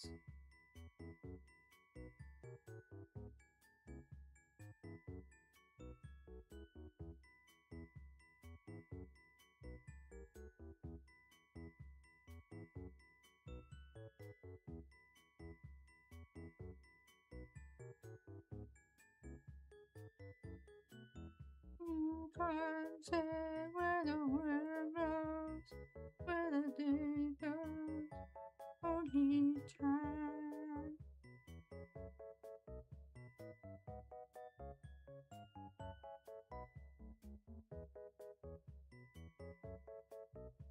I want that pinker. No, it's not the right colour.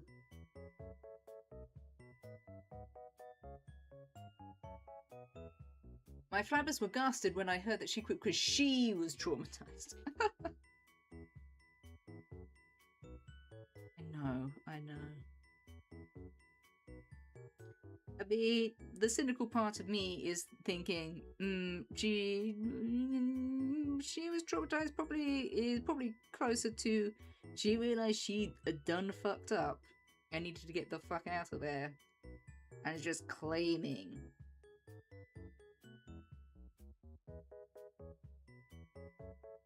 Just claiming that she was traumatized so you don't get kind of go after her.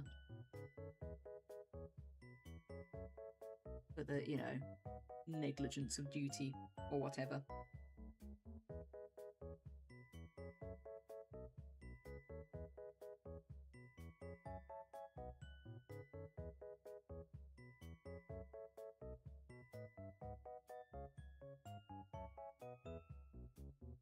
Took it over the nose.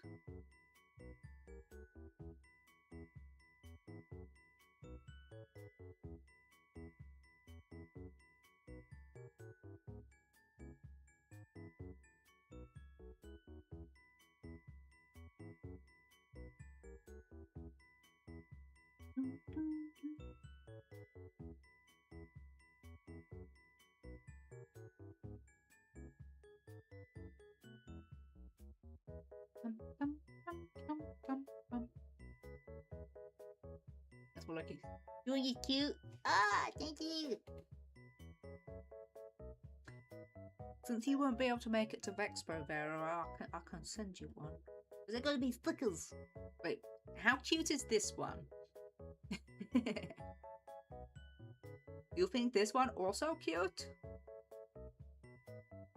I think it is maybe a closer representation of my true self.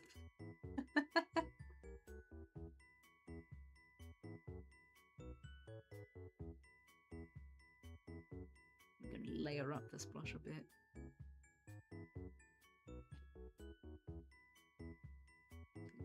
Red.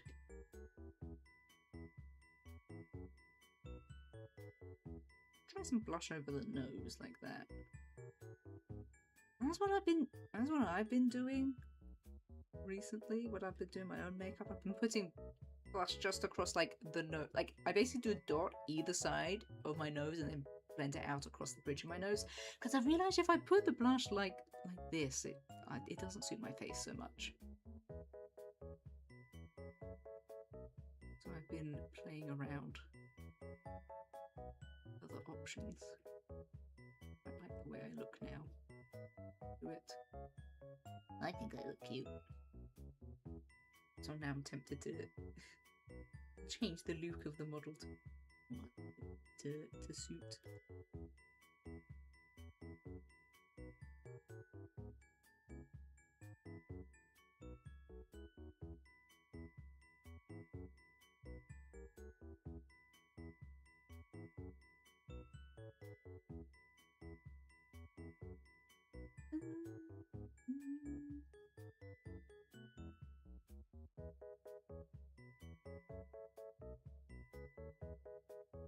Yeah, sorry, can't make it to the expo this year. Oh, maybe next time.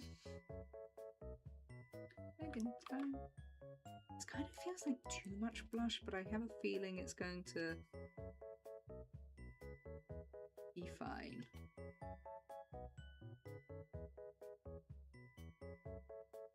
So I feel like having a whole bunch of blushing is slowly becoming a bit of a, not quite a calling card, but a common feature when I do some arting. I like it. I like it. It brings me joy.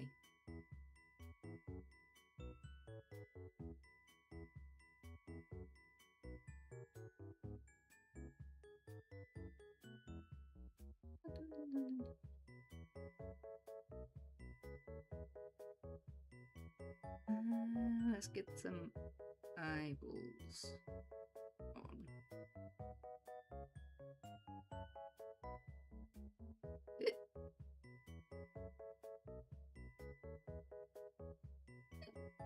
Oh, the hiccups. You'll hide those dogs before the weirdo shop. Oh, they're cute little tootsies. I think I should add a toenail to the big toe, though. Maybe, maybe not. Wait, do I have toenails on? Yes, I do have toenails. I forget. I never get the tootsies out. But I do have toes and little painted toenails and all. Very cute. Right, what was I doing? Eyeballs.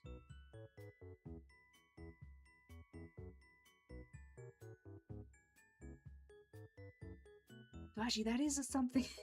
Talk about, you know, the weirdos show up. I don't mind weirdos showing up. But like, my concern is, okay, I have my feet out genuinely because the feet are free. You know, no shoes are right for these feet. I do worry that people might see the feet out and think that it is intentional in order to what's the word, like attract and please people who like feet, and that is not the intention. That's not a problem, but it's just not the intention. I mean, I don't want people necessarily coming in and making comments about my feet, but it does not bother me if people have certain feelings. Thing is, when people think you've intentionally tried to attract a certain type of crowd, or attract a crowd for a certain reason, it's probably a more accurate way of saying it. I feel like people make assumptions about you. They assume things about yourself and your the strength of your character, type of thing. And that's what I don't like. I'm like, don't judge me if you don't know why my feet are out.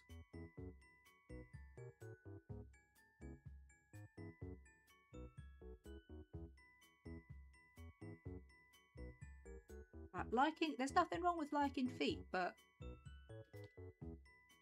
that is not, I don't want people thinking that is the intentional vibe of the place.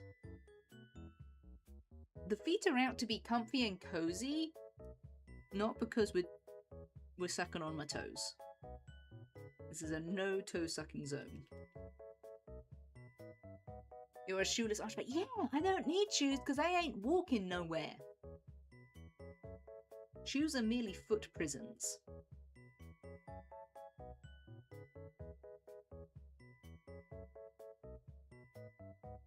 Ooh, should I do a pupil? Or do we think like the full coloured eyes? Wait, hold on, let me try and get this size. Where's my ruler? Yeah, on my screen that's about 2 inches across, which is a perfectly fine size. Ooh. I think we'll stay pupilless for now. See what it looks like after we get some eye shines on. I've never really understood the attraction to feet. I'm not shaming, just not my thing. Yeah, I mean, like, that's how it is, isn't it? Either it's your thing or it's not your thing. Oh, wait, I need. Oh, my theory, which I think I've shared before, which is not specifically about feet, but applies to a lot of things. I think a lot of the sort of, quote unquote, some of the weirder, or like,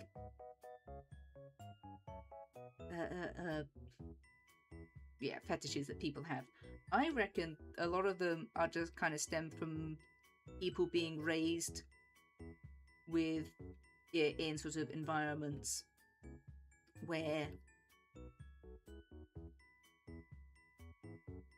like the idea of like taboo things are all kind of really heavily tabooed, if that makes sense.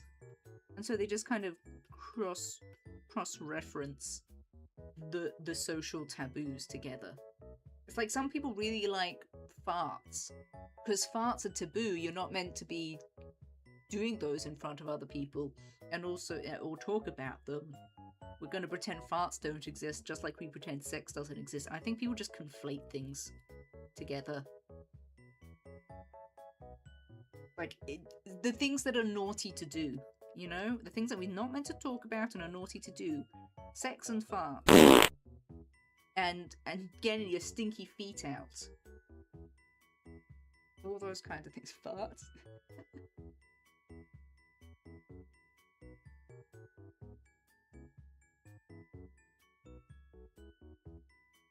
Oh, we're in the middle of the ads.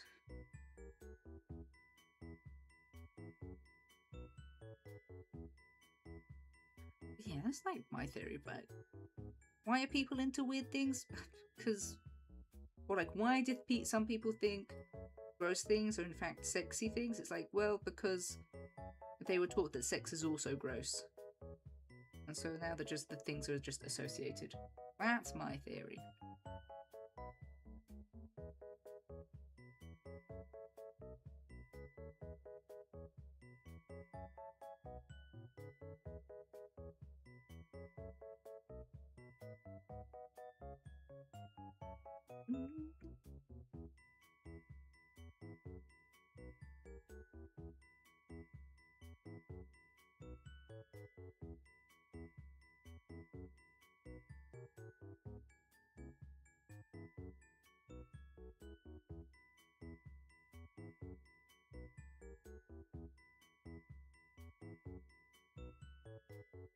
Let's have a drink.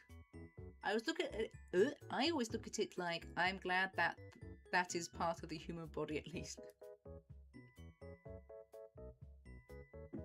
Yeah. I mean, in fairness, and especially compared to a lot of the other things an individual could develop a fetish for, I think being especially really, really into a certain part of the human body, I'm like, well, could be worse. That's not too bad, I guess.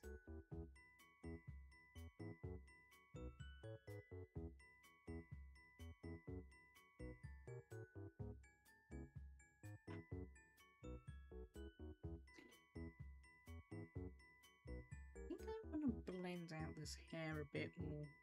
Hold on, let's...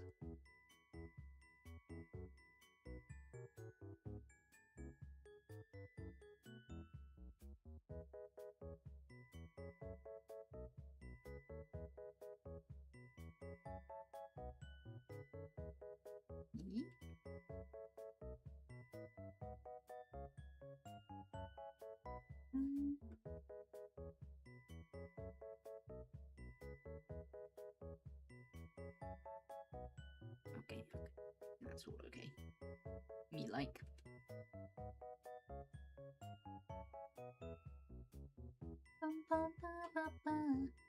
I like that woman that was getting freaky with a picket fence. Yeah! I think am I getting confused with another person who is in that documentary, but someone was married to the Eiffel Tower? I think they found out that someone else was also married to the Eiffel Tower, and they were like, that bitch. That was interesting. That was interesting for sure. Though that kind of like makes sense because there was a documentary. I think it was the lady who was married to the Eiffel Tower, or maybe it was a big offense. Oh no, I think she had like several different objects that she had previously been in relationships. Was currently in. Apparently, polygamy seems to be relatively common in people who are into buildings and objects. But there was one lady, I think, thinking of the same documentary. Like her first relationship was with her bow. Like she did archery as a sport, and she was in a relationship with her bow. Not anymore. They broke up, which is fascinating to me, frankly. But the documentary producers were interviewing her and like talking to her, and I found it fascinating that it seems that she was basically I think she suffered some intimate abuse when she was young, and the impression that I got, and I think that the sort of documentary makers were trying to get across, was like, as a result of this, she was basically so traumatized by experiencing that it basically just kind of made her averse to any and all human contact, human affection. Just became sort of repulsive to her. But there was still like the innate sort of human desire to experience closeness and emotional and physical intimacy. And so like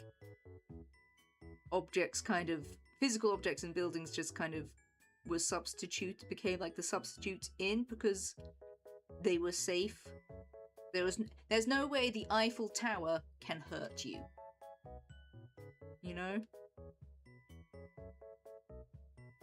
So like, I get it. I can understand it. I can understand the logic. Though I don't think they approach it with... It's not like a decision made. Be like, I don't trust humans. I'm going to date a picket fence now. It does seem to be sort of an almost like a natural result they come to. Which, fair enough. I mean, okay, and here's like the other thing, in my opinion, if it makes them happy and it doesn't cause any actual problems.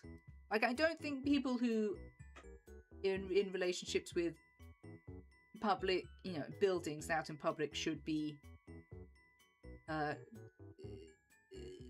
trying to get intimate with those buildings. Because I think at one point in the documentary there was a lady who was like having a fling with like the Empire State Building or something, and so she went up to it just like at the base on the street, just like pressed up against it and just kind of like talking to it and kissing it, and then like the security for the building has like, hey, you need to leave. Like, I think that was fair to ask her to leave at that point. I don't think that is a thing you should maybe be doing. But, what you do in the privacy of your own home with your own picket fence, have at it. If that makes you happy, I think that's fine.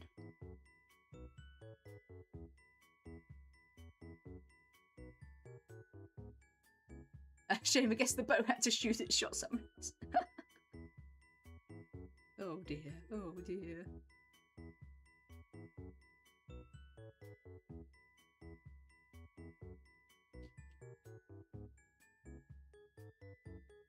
Hold on. Let's do this in some layers.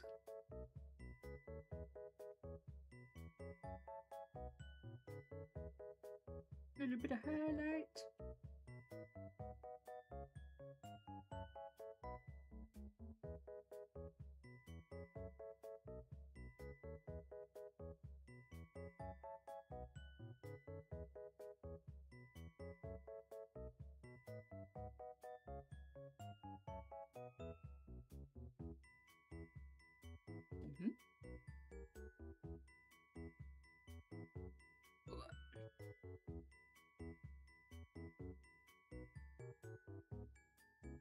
What is? Oh, here's a thought. Or like a warning. Don't go around judging people for their weird little fetishes. Because you might have a weird little fetish and you just don't know it yet. You've yet to have your discovery moment. You could be innocently going about your day and then something will be awakened within you. So, you know, those in glass houses shouldn't cast stones.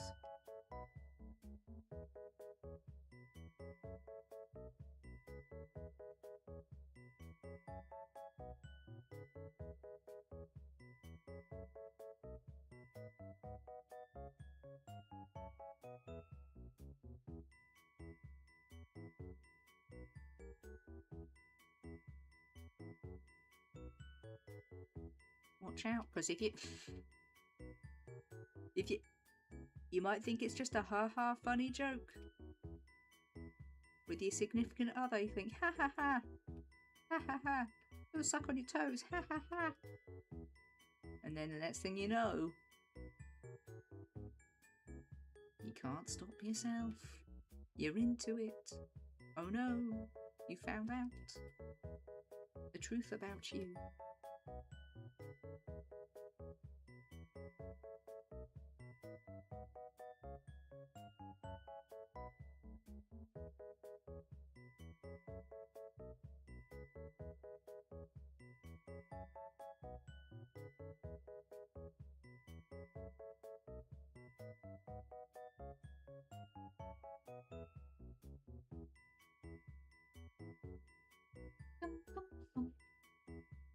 Oh no, I hope I don't get attracted to people fall downstairs. Yeah, that is a thing.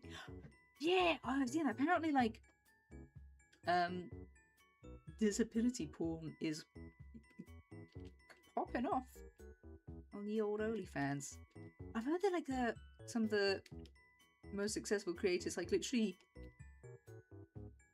get, like, you know, like, the special, like, plaster wrap things that plaster casts are made of, and they have all like the materials, and they just sort of like put a fake cast on their leg or something, and they have some crutches. They've got all the equipment they need. And you just go out and they do little photo shoots, being like, "Oh no, I'm so helpless, and ooh, my leg's broken." And then they sell the pictures, and this pictures sell for a lot. People are mad into it. Yeah. If it exists, I mean, it's like, what is it? Rule 34 of the internet. If it exists, there's porn of it. Everything is something for someone.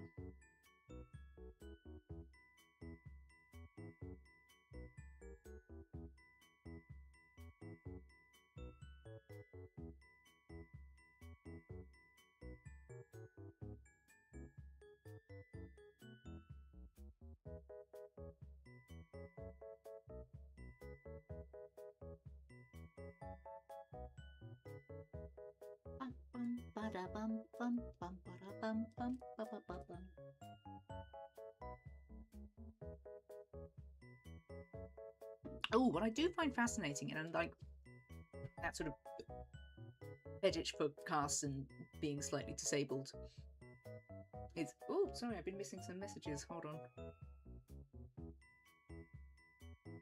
Sorry, YouTube. I just realised that my little chat pop-up for YouTube was hidden.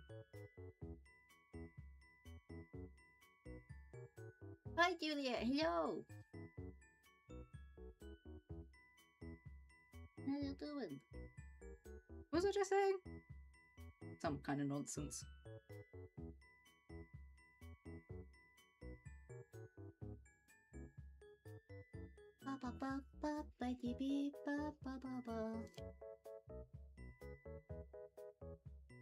Oh, I need to colour in the magic wand.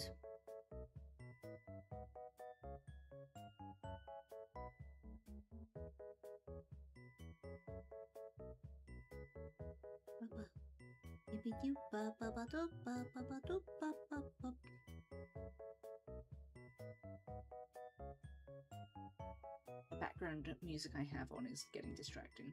So no. Need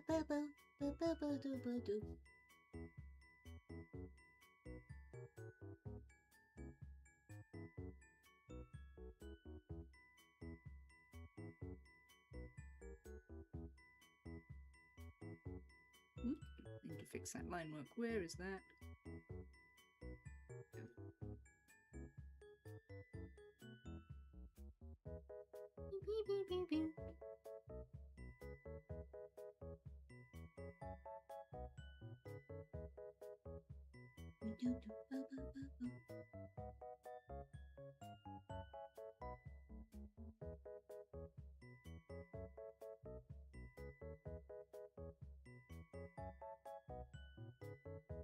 Oh, jeez. Sorry, I'm a bit burpy.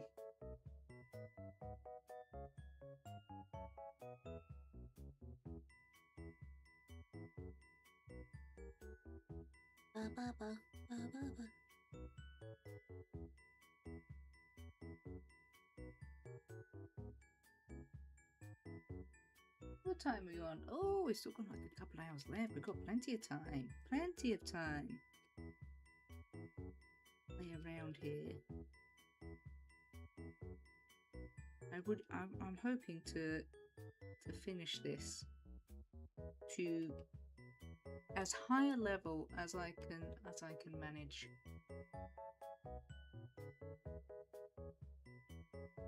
We'll see what kind of level that ends up being. Yeah. I feel like I do so much in the way of like I fall back on doing like goofy stuff a lot, and I think I've somehow like that's what I'm looking for. I can do words.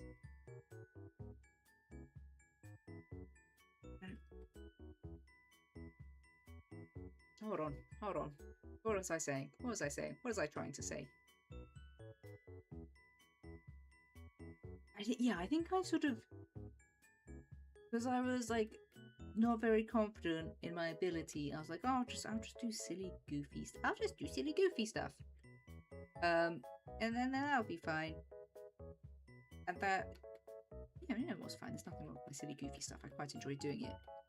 I think to a certain little extent it's got to the point where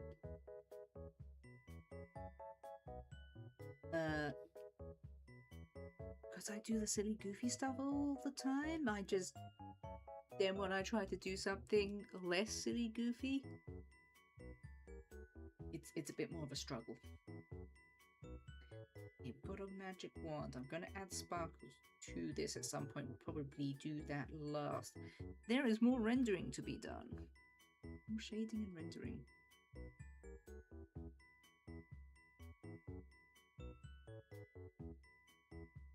And I want to finish this to a high level, and that means the Shadows of Mordor.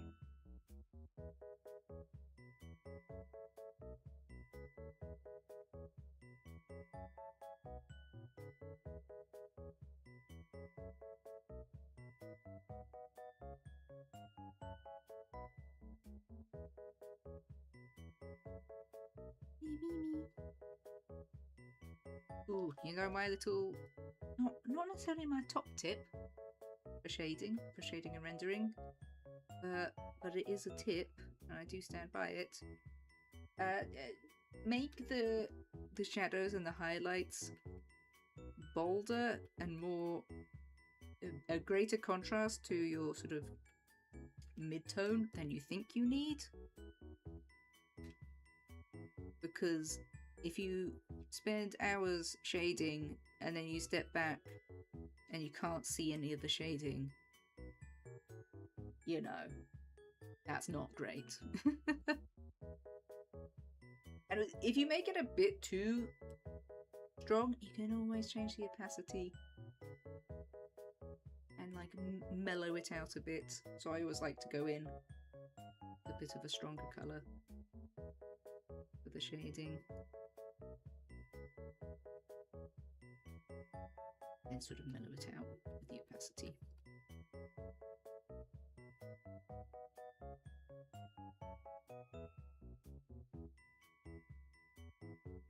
I also recommend, if you're kind of newish, to the arting, if you are doing sort of cartoon style or anime style art, and that's what you're trying to do, I do recommend like starting off, like do a lot of cell shading rather than like fully rendered like this.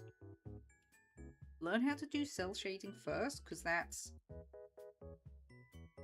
you have to be a lot more aware of where you're placing the shadows. It's more difficult, basically, in my opinion. But once you've like done a lot of like cell shading or practiced it a lot, when you then come to like do like more sort of like rendered shading, it's easier because it's easier to figure out where you need to put the shadows to make it look right. But yeah, that's also my little top tip.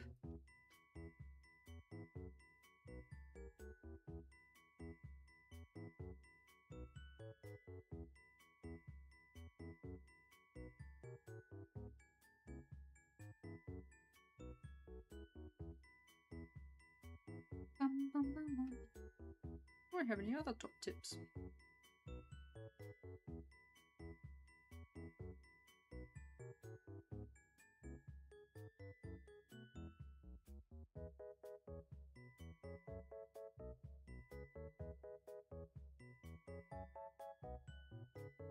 I do. Right now.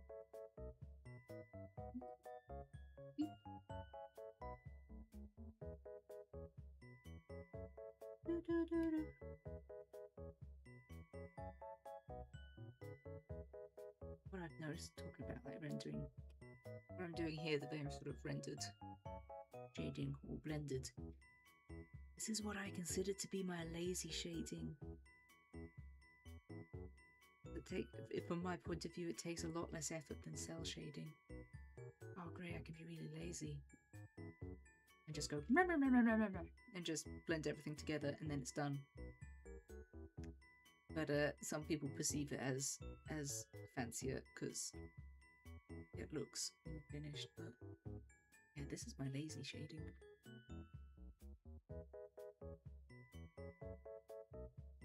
I consider cell shading to be much more difficult and much more effort. It takes a lot more brain power from me to do cell shading. And again, there might be some people out there where it's very much the opposite.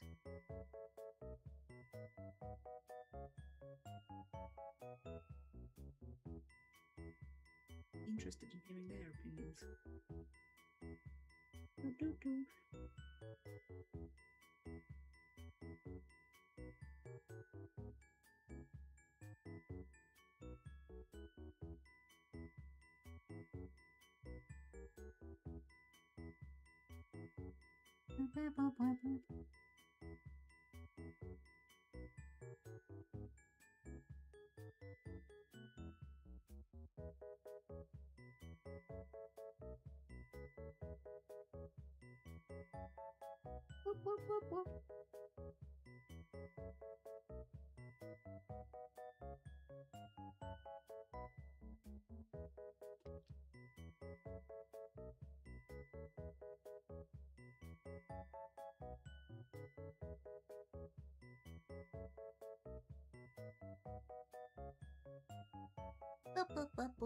Oh, that's looking cute. Oh, yes, yes, yes, yes.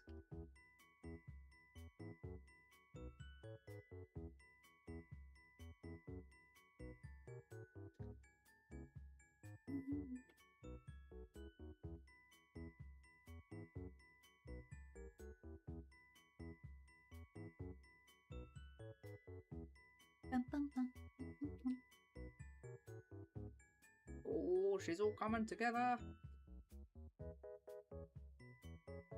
I think that blush needs to be pinker. Though, I think. Now that I'm getting all like the pink and purple tones down in the outfit, I think it's making the blush skew a bit more kind of a ruddy red. I think I want it pinker. Just together then. edges.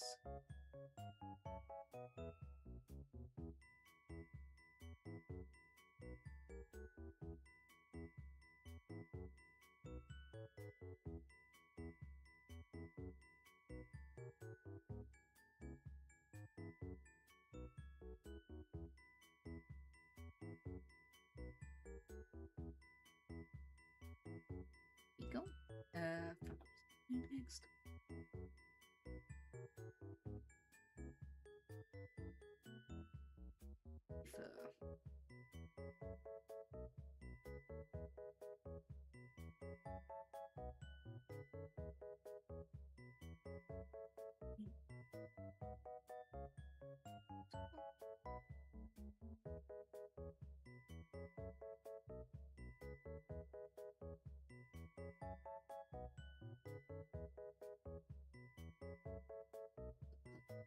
Muttering to myself, trying to remember.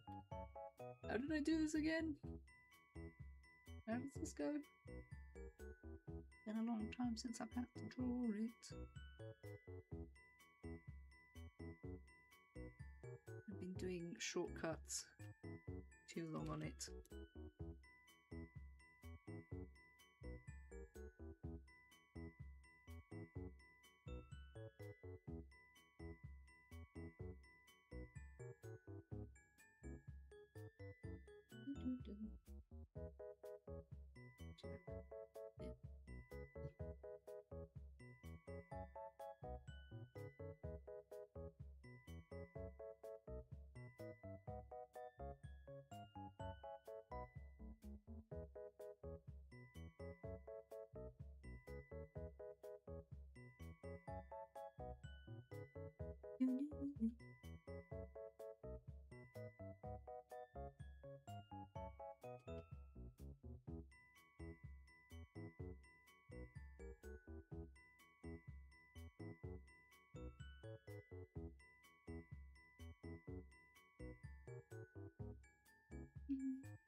Oh, I made a giant Yorkshire pudding last night. I'm pretty proud of it.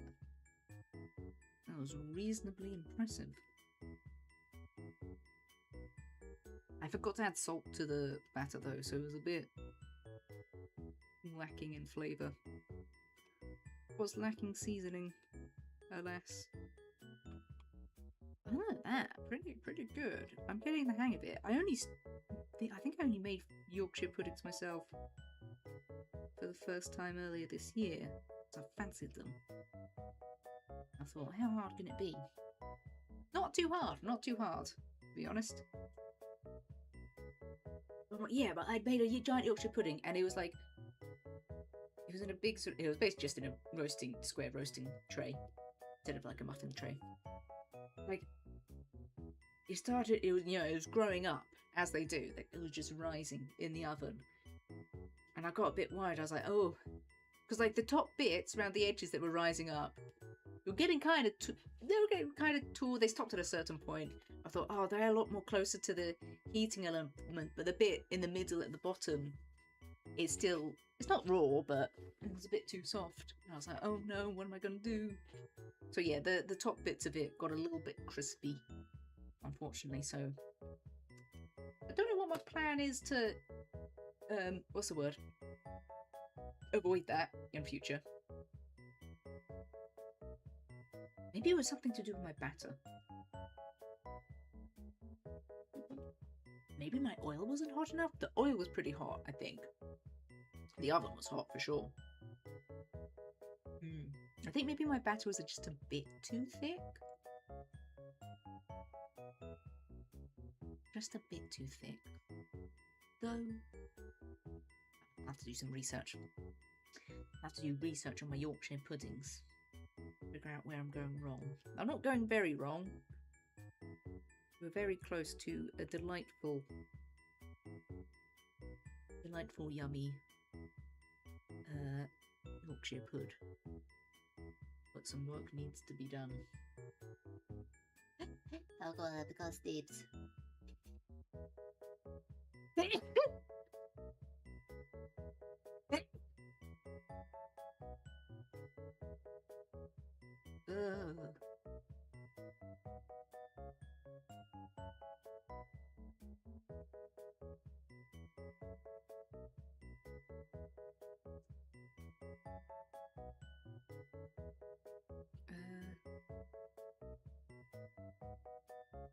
I don't remember what colour my nose is. At that. Might be a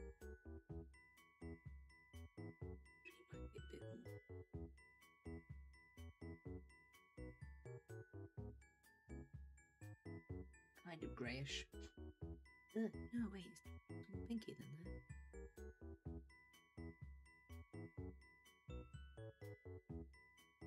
That'll do, that'll do. Oh, where are these sniffles coming from?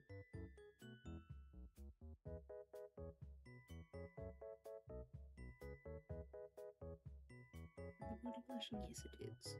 I think it needs to be pink.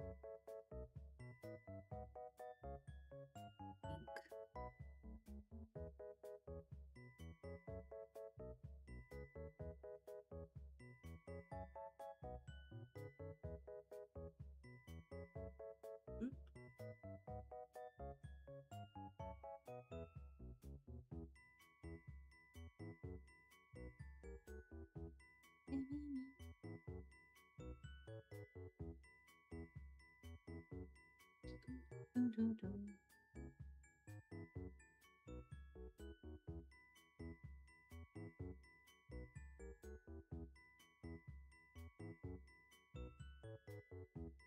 Do do do bo bo boo do do do do do do.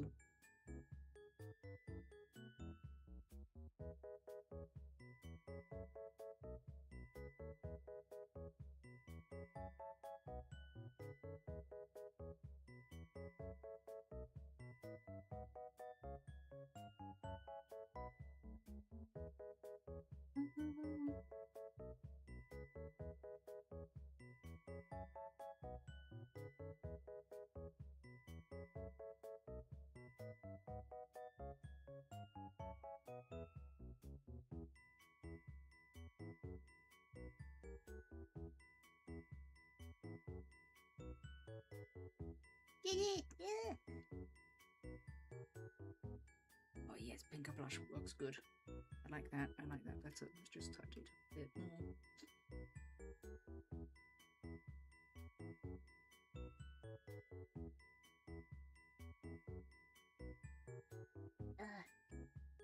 Oh, these sniffles have come out of nowhere.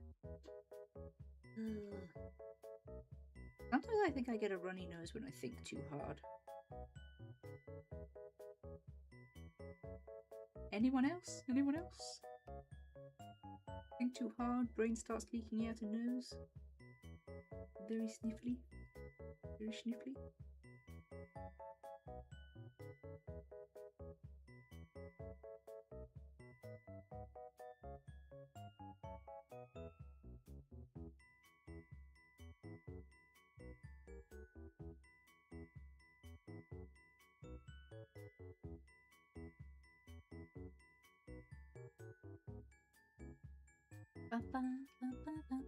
Is your braid sweaty? Yeah. Oh.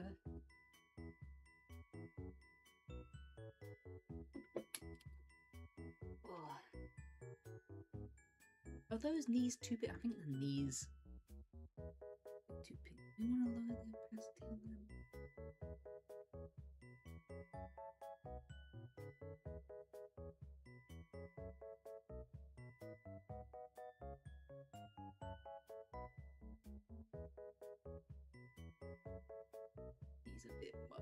bit more.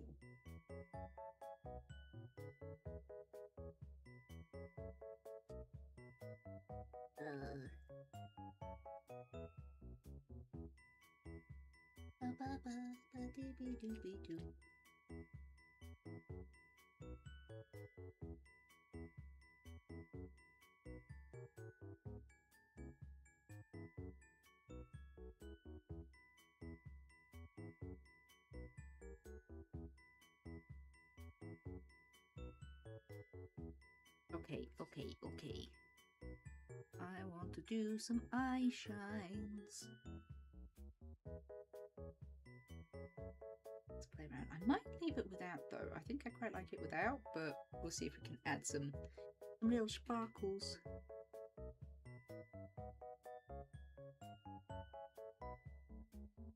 That kind of thing.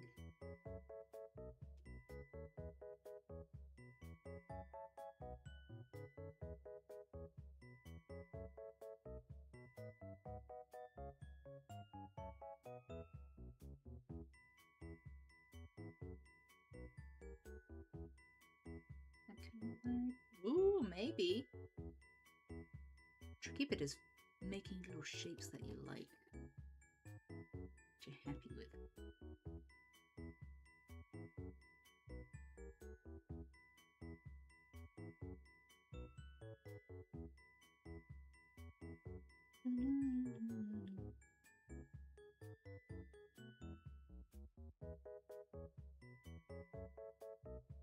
Maybe. Hold on, let me make it little again. Check the size. That's at about 2 inches on my screen. A bit less than.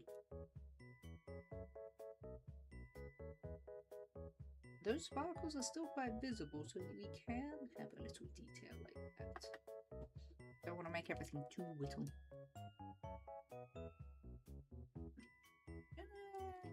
This again. Ooh, actually, you know what I'm gonna do?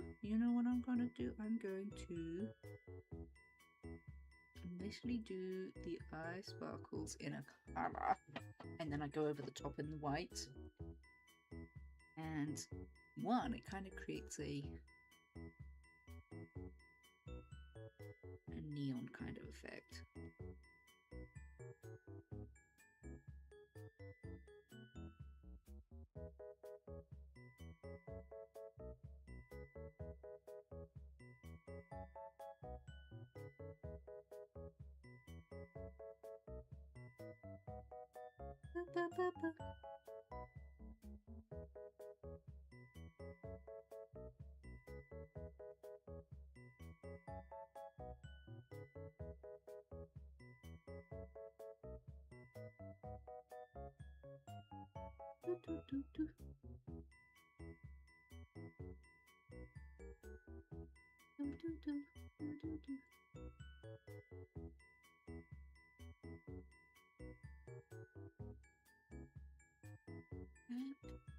Oh, that looks like a smiley face.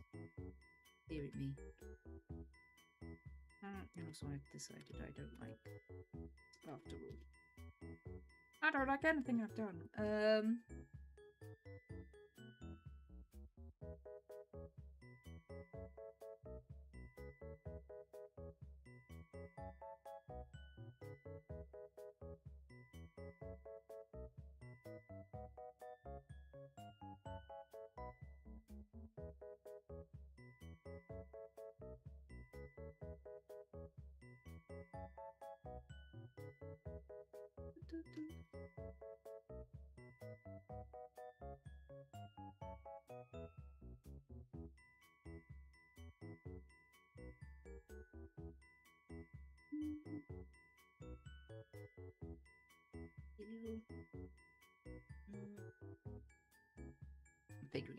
I'm figuring it out.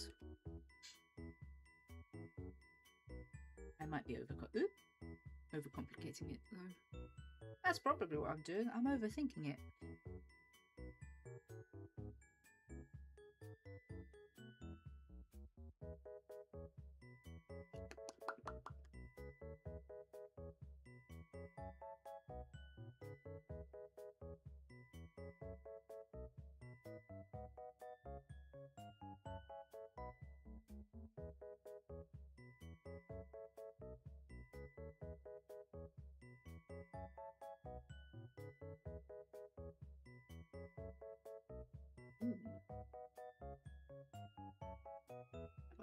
that.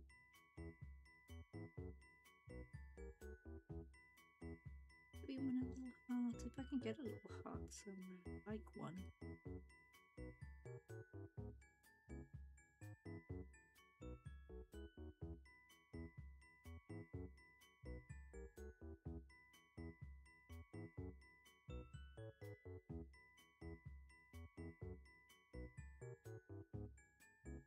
Ooh, actually, I have an idea. Where's the white of the eye? Where did I put it? Somewhere around here. There it is. Yeah. There you go.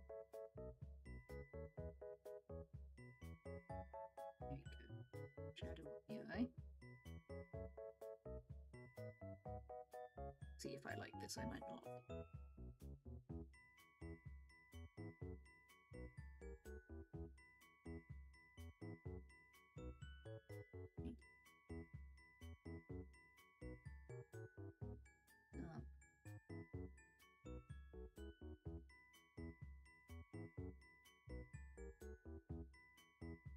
I might just do more little tiny stars.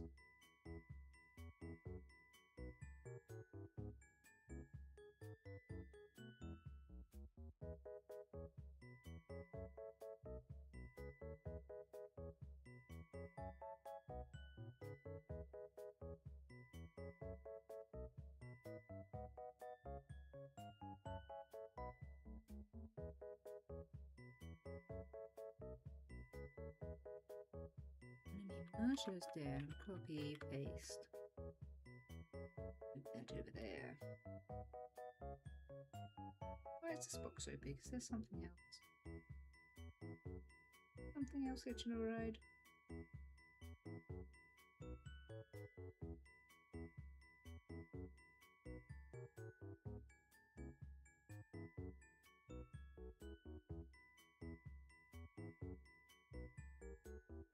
Do the eyes look pretty or do they look freaky? Sometimes it's difficult to tell.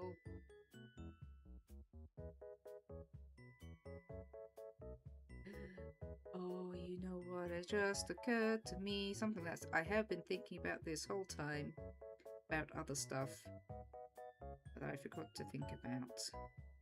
So I'm hoping the plan, hopefully I can stick to the plan, is to print this on holographic sticker paper.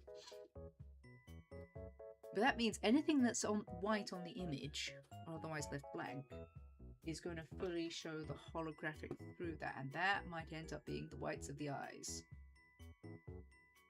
Well, let me go have a look on the Amazon listing for the graphic sticker paper. I want to know whether it has like the holographic has like a silver grey cast to it. Tell me I actually remembered to save it somewhere. Oh yeah, holographic. No, it's kind of like a rainbow glisten. It is gonna.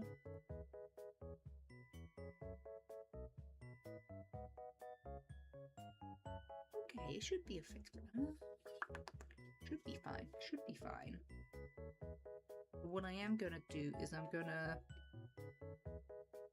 gonna make the white of the eyes not pure brilliant white.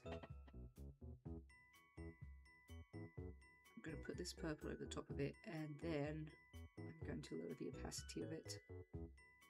So it should still appear to be white. It will just be very technically, just slightly not.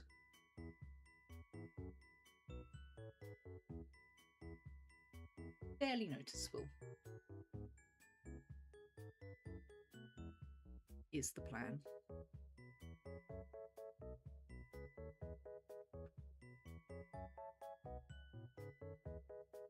These are...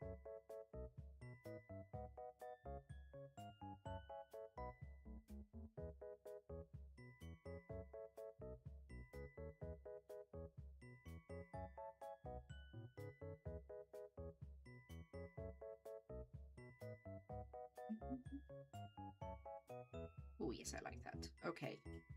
We're getting there. We're getting there.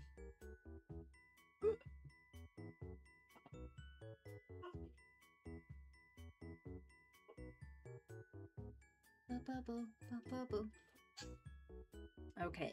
I'm going to put a fresh copy of the logo on. I'll do that last thing. I'll do that last. I have a lot of fucking layers. Let me save my progress.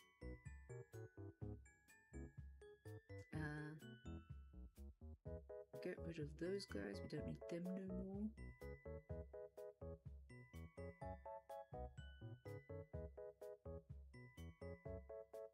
Going to give us a little sort of ombre background like this. Methinks. There's my... There it is.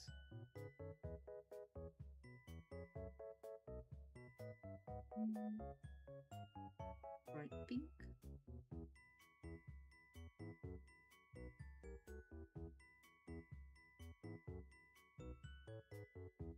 The little circle I've drawn in is meant to be sort of my border and my bleeds. So like, the idea is everything within the inner circle should be safe. I'll have to shuffle things around a bit. Then maybe overlap the overboard. Right, let me grab a little orange.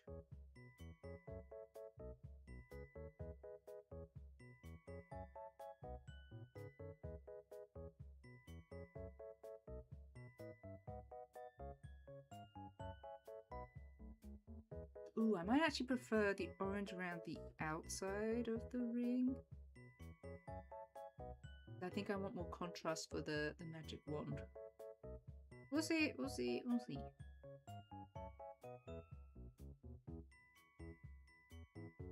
Let's try it.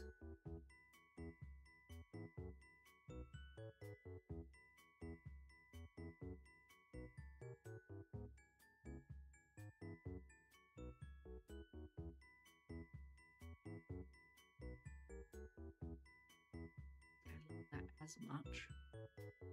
Maybe it's a little bit. This ends up looking a bit peachy. What it is?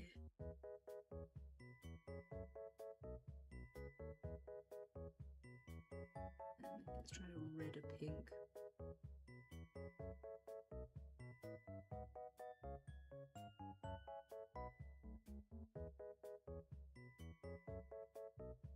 Maybe. I could do two versions, actually. Would be super... That's very bright. That's very me. I think I do want the little opacity on the background, though. Hopefully show more of the sparkle, sparkle holographic.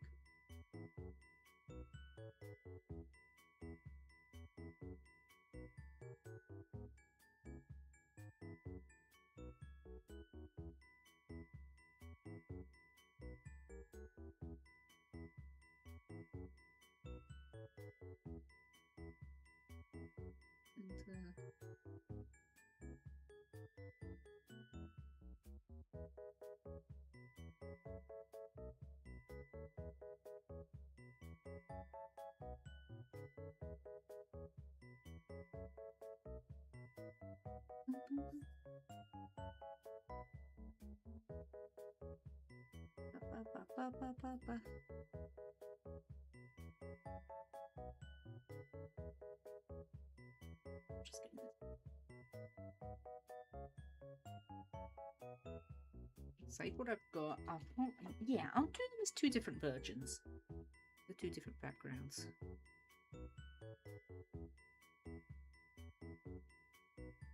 Why not? Why not? It'll be more fun. People can start collections if they want or something. Okay, I need to tidy up some of these layers. Let's delete the ones we don't need.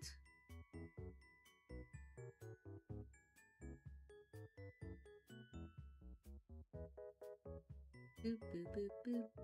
Boop, boop.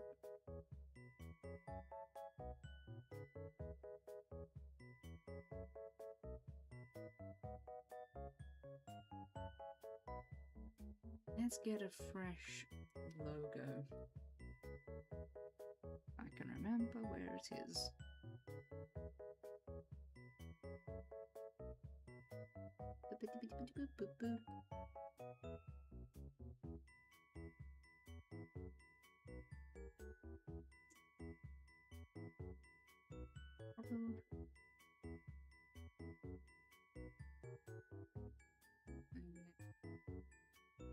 Put a background back so I can see what I'm doing.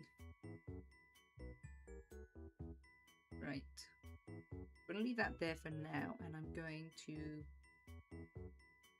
merge down the rest of the artwork. Am I happy with it? I think I am. I think I'm done with it. I don't want to stress too much about it. That's the thing. Could I make it perfect? Probably not. Could I make it closer to perfect? Probably. Am I going to enjoy trying to make it closer to perfect? Nah. Unlikely. Right, let's get the whole of this baby inside lines. Nice. Then the logo should probably go in front of her. Oop. Not you. Where's the other one?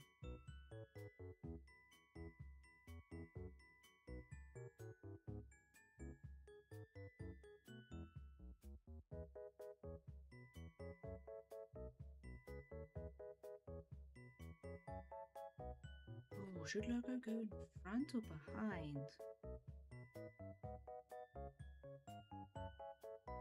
I think we do need to rotate it.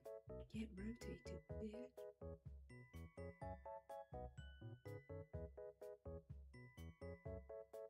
No, the only bit that is in front of me is a little bit of a sparkle. Sparkle, sparkle.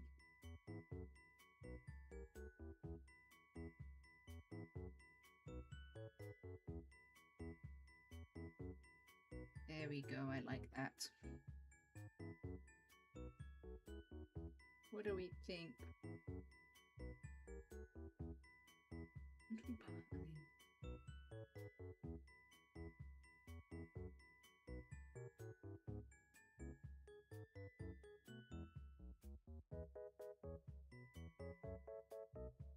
I might have to squint at this and think about it a whole bunch.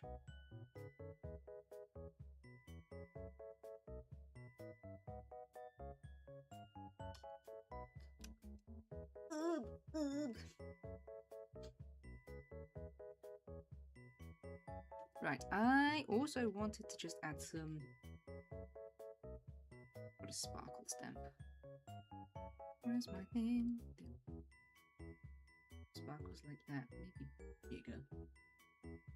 Play around with it.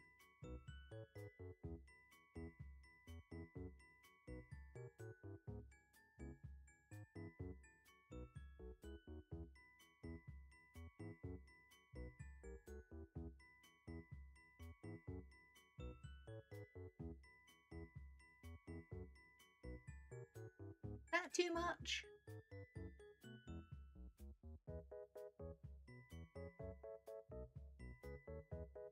That too much, or is it the right amount? Let's have some sparkles that can go off the edge.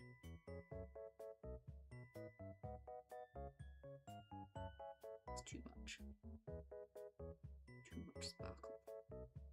Sparkle, sparkle, dream on.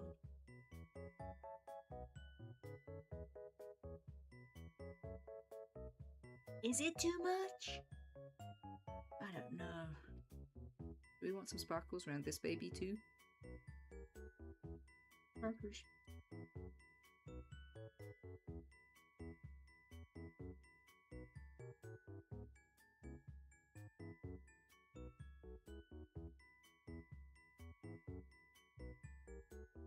Yeah, the sparkles feel right for her. They feel very correct.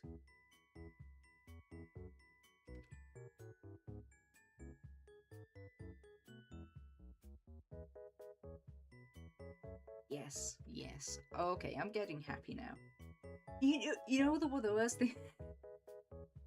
I'm kind of mad at myself because Because I kind of like this one more. Because I'm just a goof. I'm too in love with the goofiness. The goofiness feels safe, you know? The goofiness feels safe because it's like, is it, is this rendered to a high quality? Is this a fabulous piece of art? No, but it's clearly not trying to be.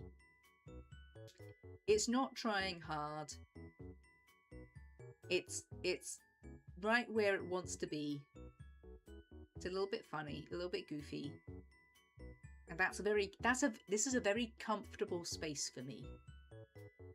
It's like, you know how sometimes you go do karaoke with friends, and there are some people who genuinely try really hard to sing well, and there's other people who clearly probably could sing a bit better, but they're intentionally singing it kind of silly, and you know that they're only singing in an intentionally silly way.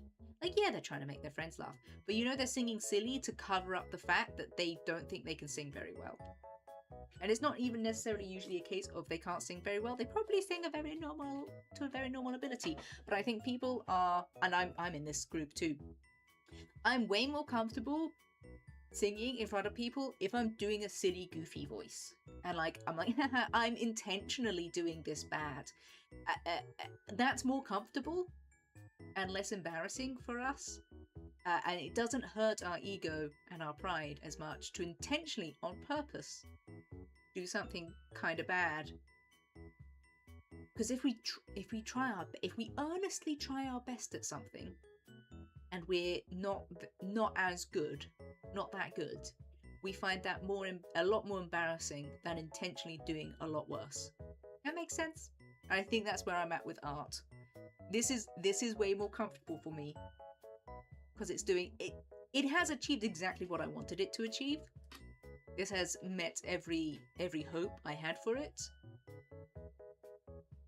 Whereas this took a lot more effort, and I'm a lot less happy with it, and I think it's because this was where I was not necessarily aiming for perfection, but I was hoping to achieve something higher level. I realized I just realized I don't like some of the rendering on these hair highlights. Just realized I think that looks a bit bad. Let's see if I can sneak in, because everything's already purged. Even that out a bit if I can. No, I think I fucked it up. Let's leave it alone.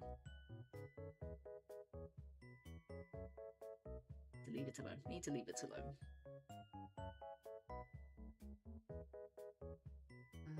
I'm going to save this as a separate piece so I still have that's everything. Vexpo sticker 1.1. Save. I think I'm happy to just have this saved as it is. Let's get rid of these extra birch.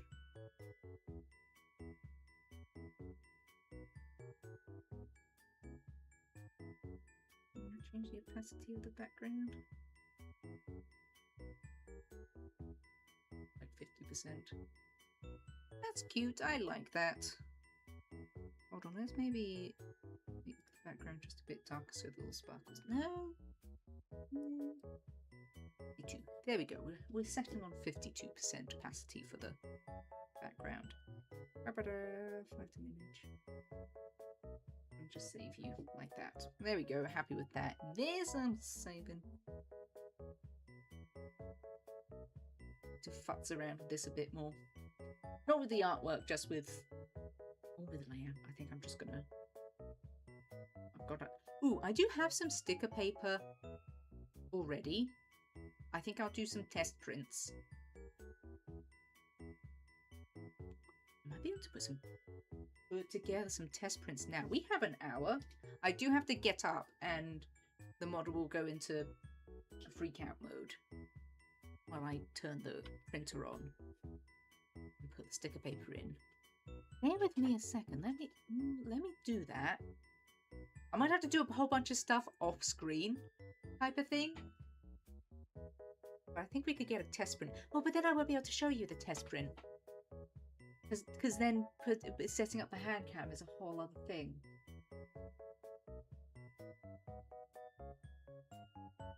I'm overthinking this. Again, once again. Okay, we've got an ad starting a little bit. What I'll do is I'll do a BRB, I'll turn the printer on. I will do that, we'll do a test print. I won't be able to show you guys on stream, but I will put I'll put a picture of the results in the Discord. And probably like Twitter and Blue Sky. I don't have any holographic sticker paper, so it's just going to be on plain. But it'll give us an idea. Okay, cool. Right. Where's my mouse? Quick BRB. I'll probably also do a Wii.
Okay. The printer is on and hopefully this is set up. I was upset about something briefly first. Right. I'm going to take these Ritter images. I've got some sticker paper in the printer. Let me figure out how to. Let's do a test print. Right. Okay. Bear with me a second.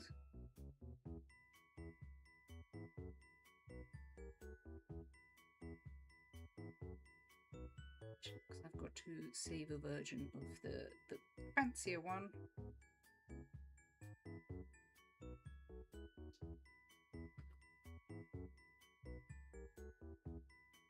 Okay, bear with. Sorry, I'm doing a lot of stuff off screen. But it helps my brain to do it that way, so.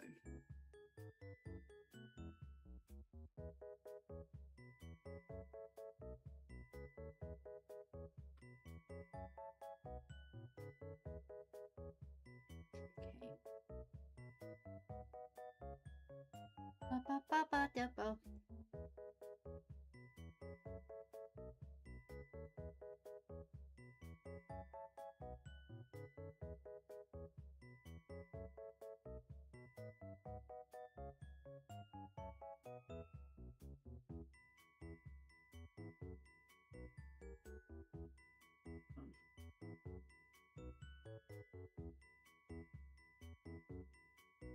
Okay, okay. Right, sorry. It's been a long time since I've printed things directly, like my folders. Where the fuck is the option?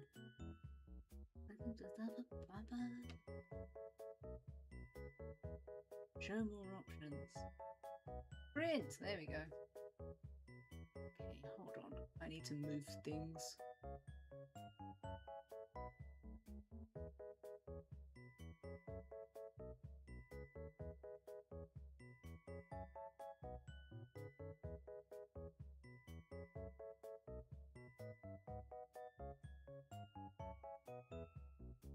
I accidentally saved each of these sticker designs to 2 separate folders.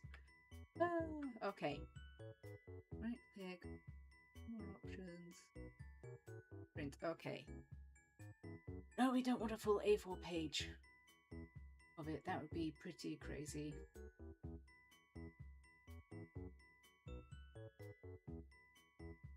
That'd actually be pretty cute. Copy the beach, let's do.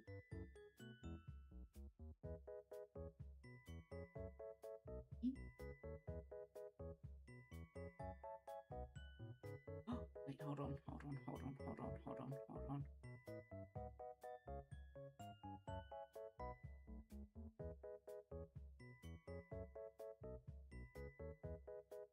Let me save a version of the other background color way.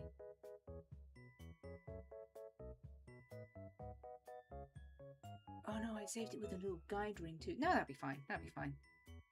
I'll just have to remember to remove that for the final version. This is why we do a test print. This is why we do a test print.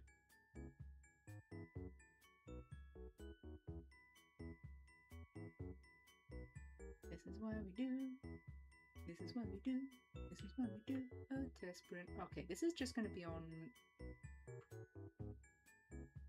matte stick of paper. Sorry, I know this is probably very boring for you guys because you can't see anything and I'm just narrating. But I'm very excited about that.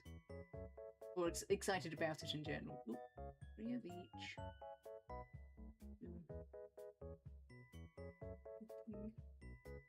Okay. Let's print. I'm excited. I wonder if you guys are going to be able to hear the printer through the mic. Doing it. Oh, it started. I can hear it. Print! I'm very excited.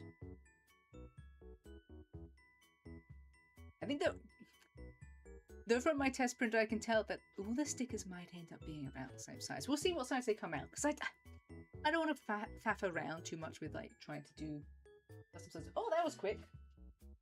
Hold on. Oh no. Oh no. Oh, I think the printer heads need... I've also printed it on the wrong side of the printer paper. On the back of my vinyl printer paper it says matte vinyl, print on reverse side. Okay, we get to have another go. Yikes, that didn't come out very good. The thing told me I should have enough ink in there. Let's try. I'm going to try it again. Hold on.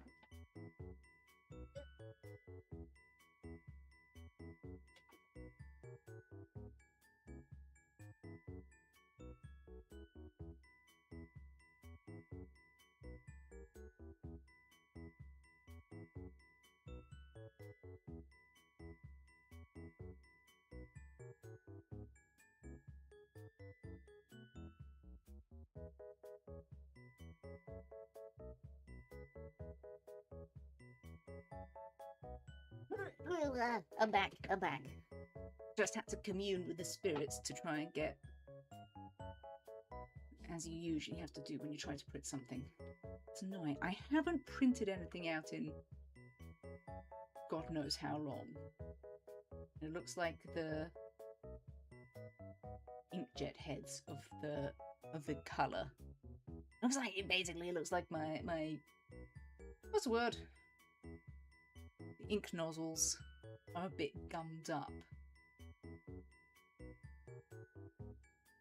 Let's try again. If this second attempt comes out bad as well, that I'll have to give up. Well, not give up for today, but I'll have to do some maintenance. Fingers crossed. It came out, the first print came out very yellow. I dare not look. I dare not look, but it's happening.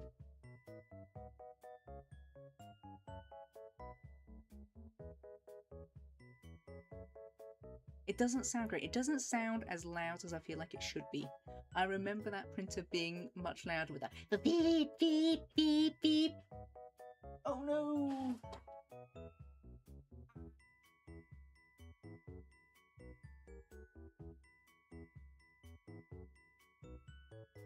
Oh no, this is not good. No, it's pretty much just come out yellow. I will post pictures of the result. I think we're out of magenta.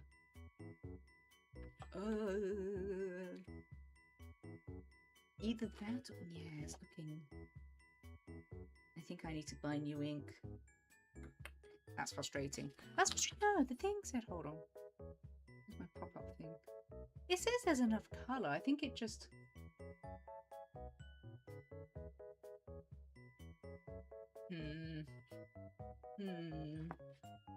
Okay, that's a little disappointing, but it's good that I know now, rather than me waiting to print my stickers until the last minute and having an issue. Oh well, oh well. Let me take a... see if I can take a picture of this. It's very yellow. Let me see if I can take a picture of this and then get it up on stream for you guys.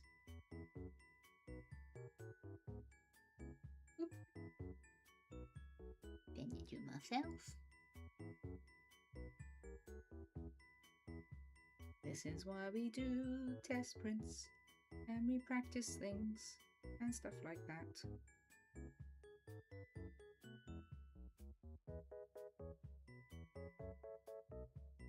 That's why we have a rough draft. That's why we do test runs. Okay, I think I'll safely say close printer. Rightio, rightio, rightio. Let me see if I can get a picture of this up for you guys. Oh, it looks really sad. Okay, yeah, hold on, let me navigate. Image, add new image. Yeah, I cannot. Hold on, bear with. Save image.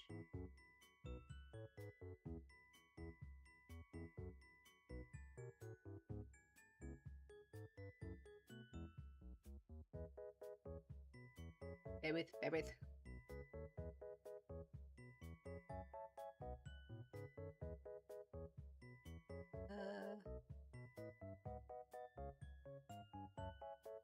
Where is it?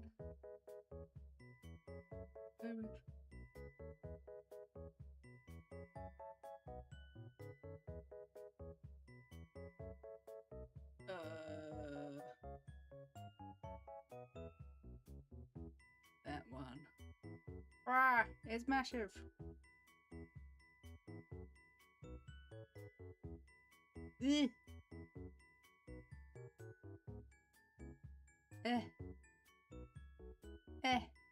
There it is.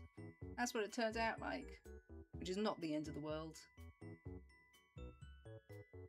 Not the end of the world. Yeah, something with the ink. Something's up with the ink. But the thing is, like, the little pop-up display thing you get, it's saying I still have plenty of colored ink. It's saying I have plenty of all. I think the printer heads just need cleaning. I'll have to look in the settings and figure out how to do that. I think pretty sure I can press some buttons on my printer and make that happen. But yeah. Lam lam lam lam lam. Oh, that looks pretty cool. It looks kind of cute. I'm excited about it. Right. That was a little adventure. I was a little bit annoyed. Hopefully this is like a straightforward fix, and all that I really need to do is just, as I said, clean the printer heads. I do also need to. So I'm looking at these stickers and like the. Hold on, let me get it back up. Let me scooch it down. So like the little circle around the edge, that was meant to be a guideline. I should have gotten rid of that. But I'm thinking maybe it's not such. Maybe it will be more helpful to have it as a printed on guide. It would be fine. Methinks maybe. Maybe. Some of this came out kind of okay. The first print, which was on the wrong side of the sticker paper, did have some magenta come through. Actually, I think my biggest issue is just I think my printer does not print to a high enough print quality. I think I'm going to be left dissatisfied with it. But hopefully, I will, by Vexpo, I will have, you know, holographic sticker printer paper, and it'll cover up my sins, and all will be very fun and exciting. And I don't have to worry about anything anymore. And all my problems will be gone away. Yeah, that's about it for today. It's another early finish. That happens, though, doesn't it? When I'm doing some art, I just come to a natural stopping point, and you can't really just go a bit longer. You're either done or you're not.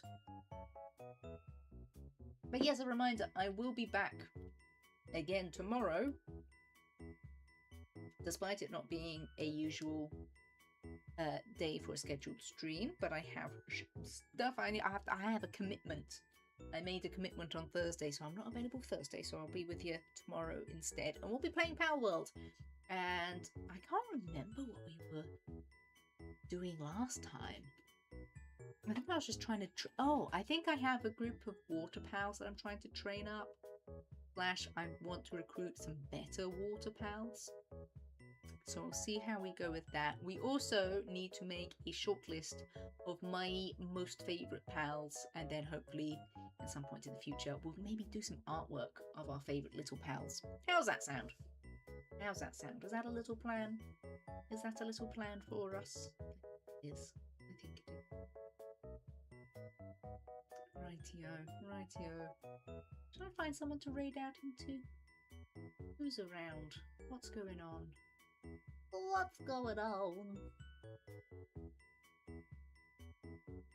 Who have we not said hello to in a little while? Oh, sorry, I got a bit burpy. Bippity boppity boop. Boopity boopity boop. Bippity bop. Bippity boop boop. Maybe perhaps? Maybe perhaps? Yeah, let's raid Lily, because I don't often get the opportunity to raid Lily. Because we stream at almost exactly the same times. Well, we stream at exactly the same times on almost exactly the same days, so most days I miss her. Right, okay, I'm gonna love you and leave you. I'll be back tomorrow with Power World. We're playing Power World tomorrow. In the meantime, have fun, be good, take care of yourselves, and yeah, I think that's about it for today. Bye-bye. I'm leaving now. I'm gonna go have some lunch. Bye.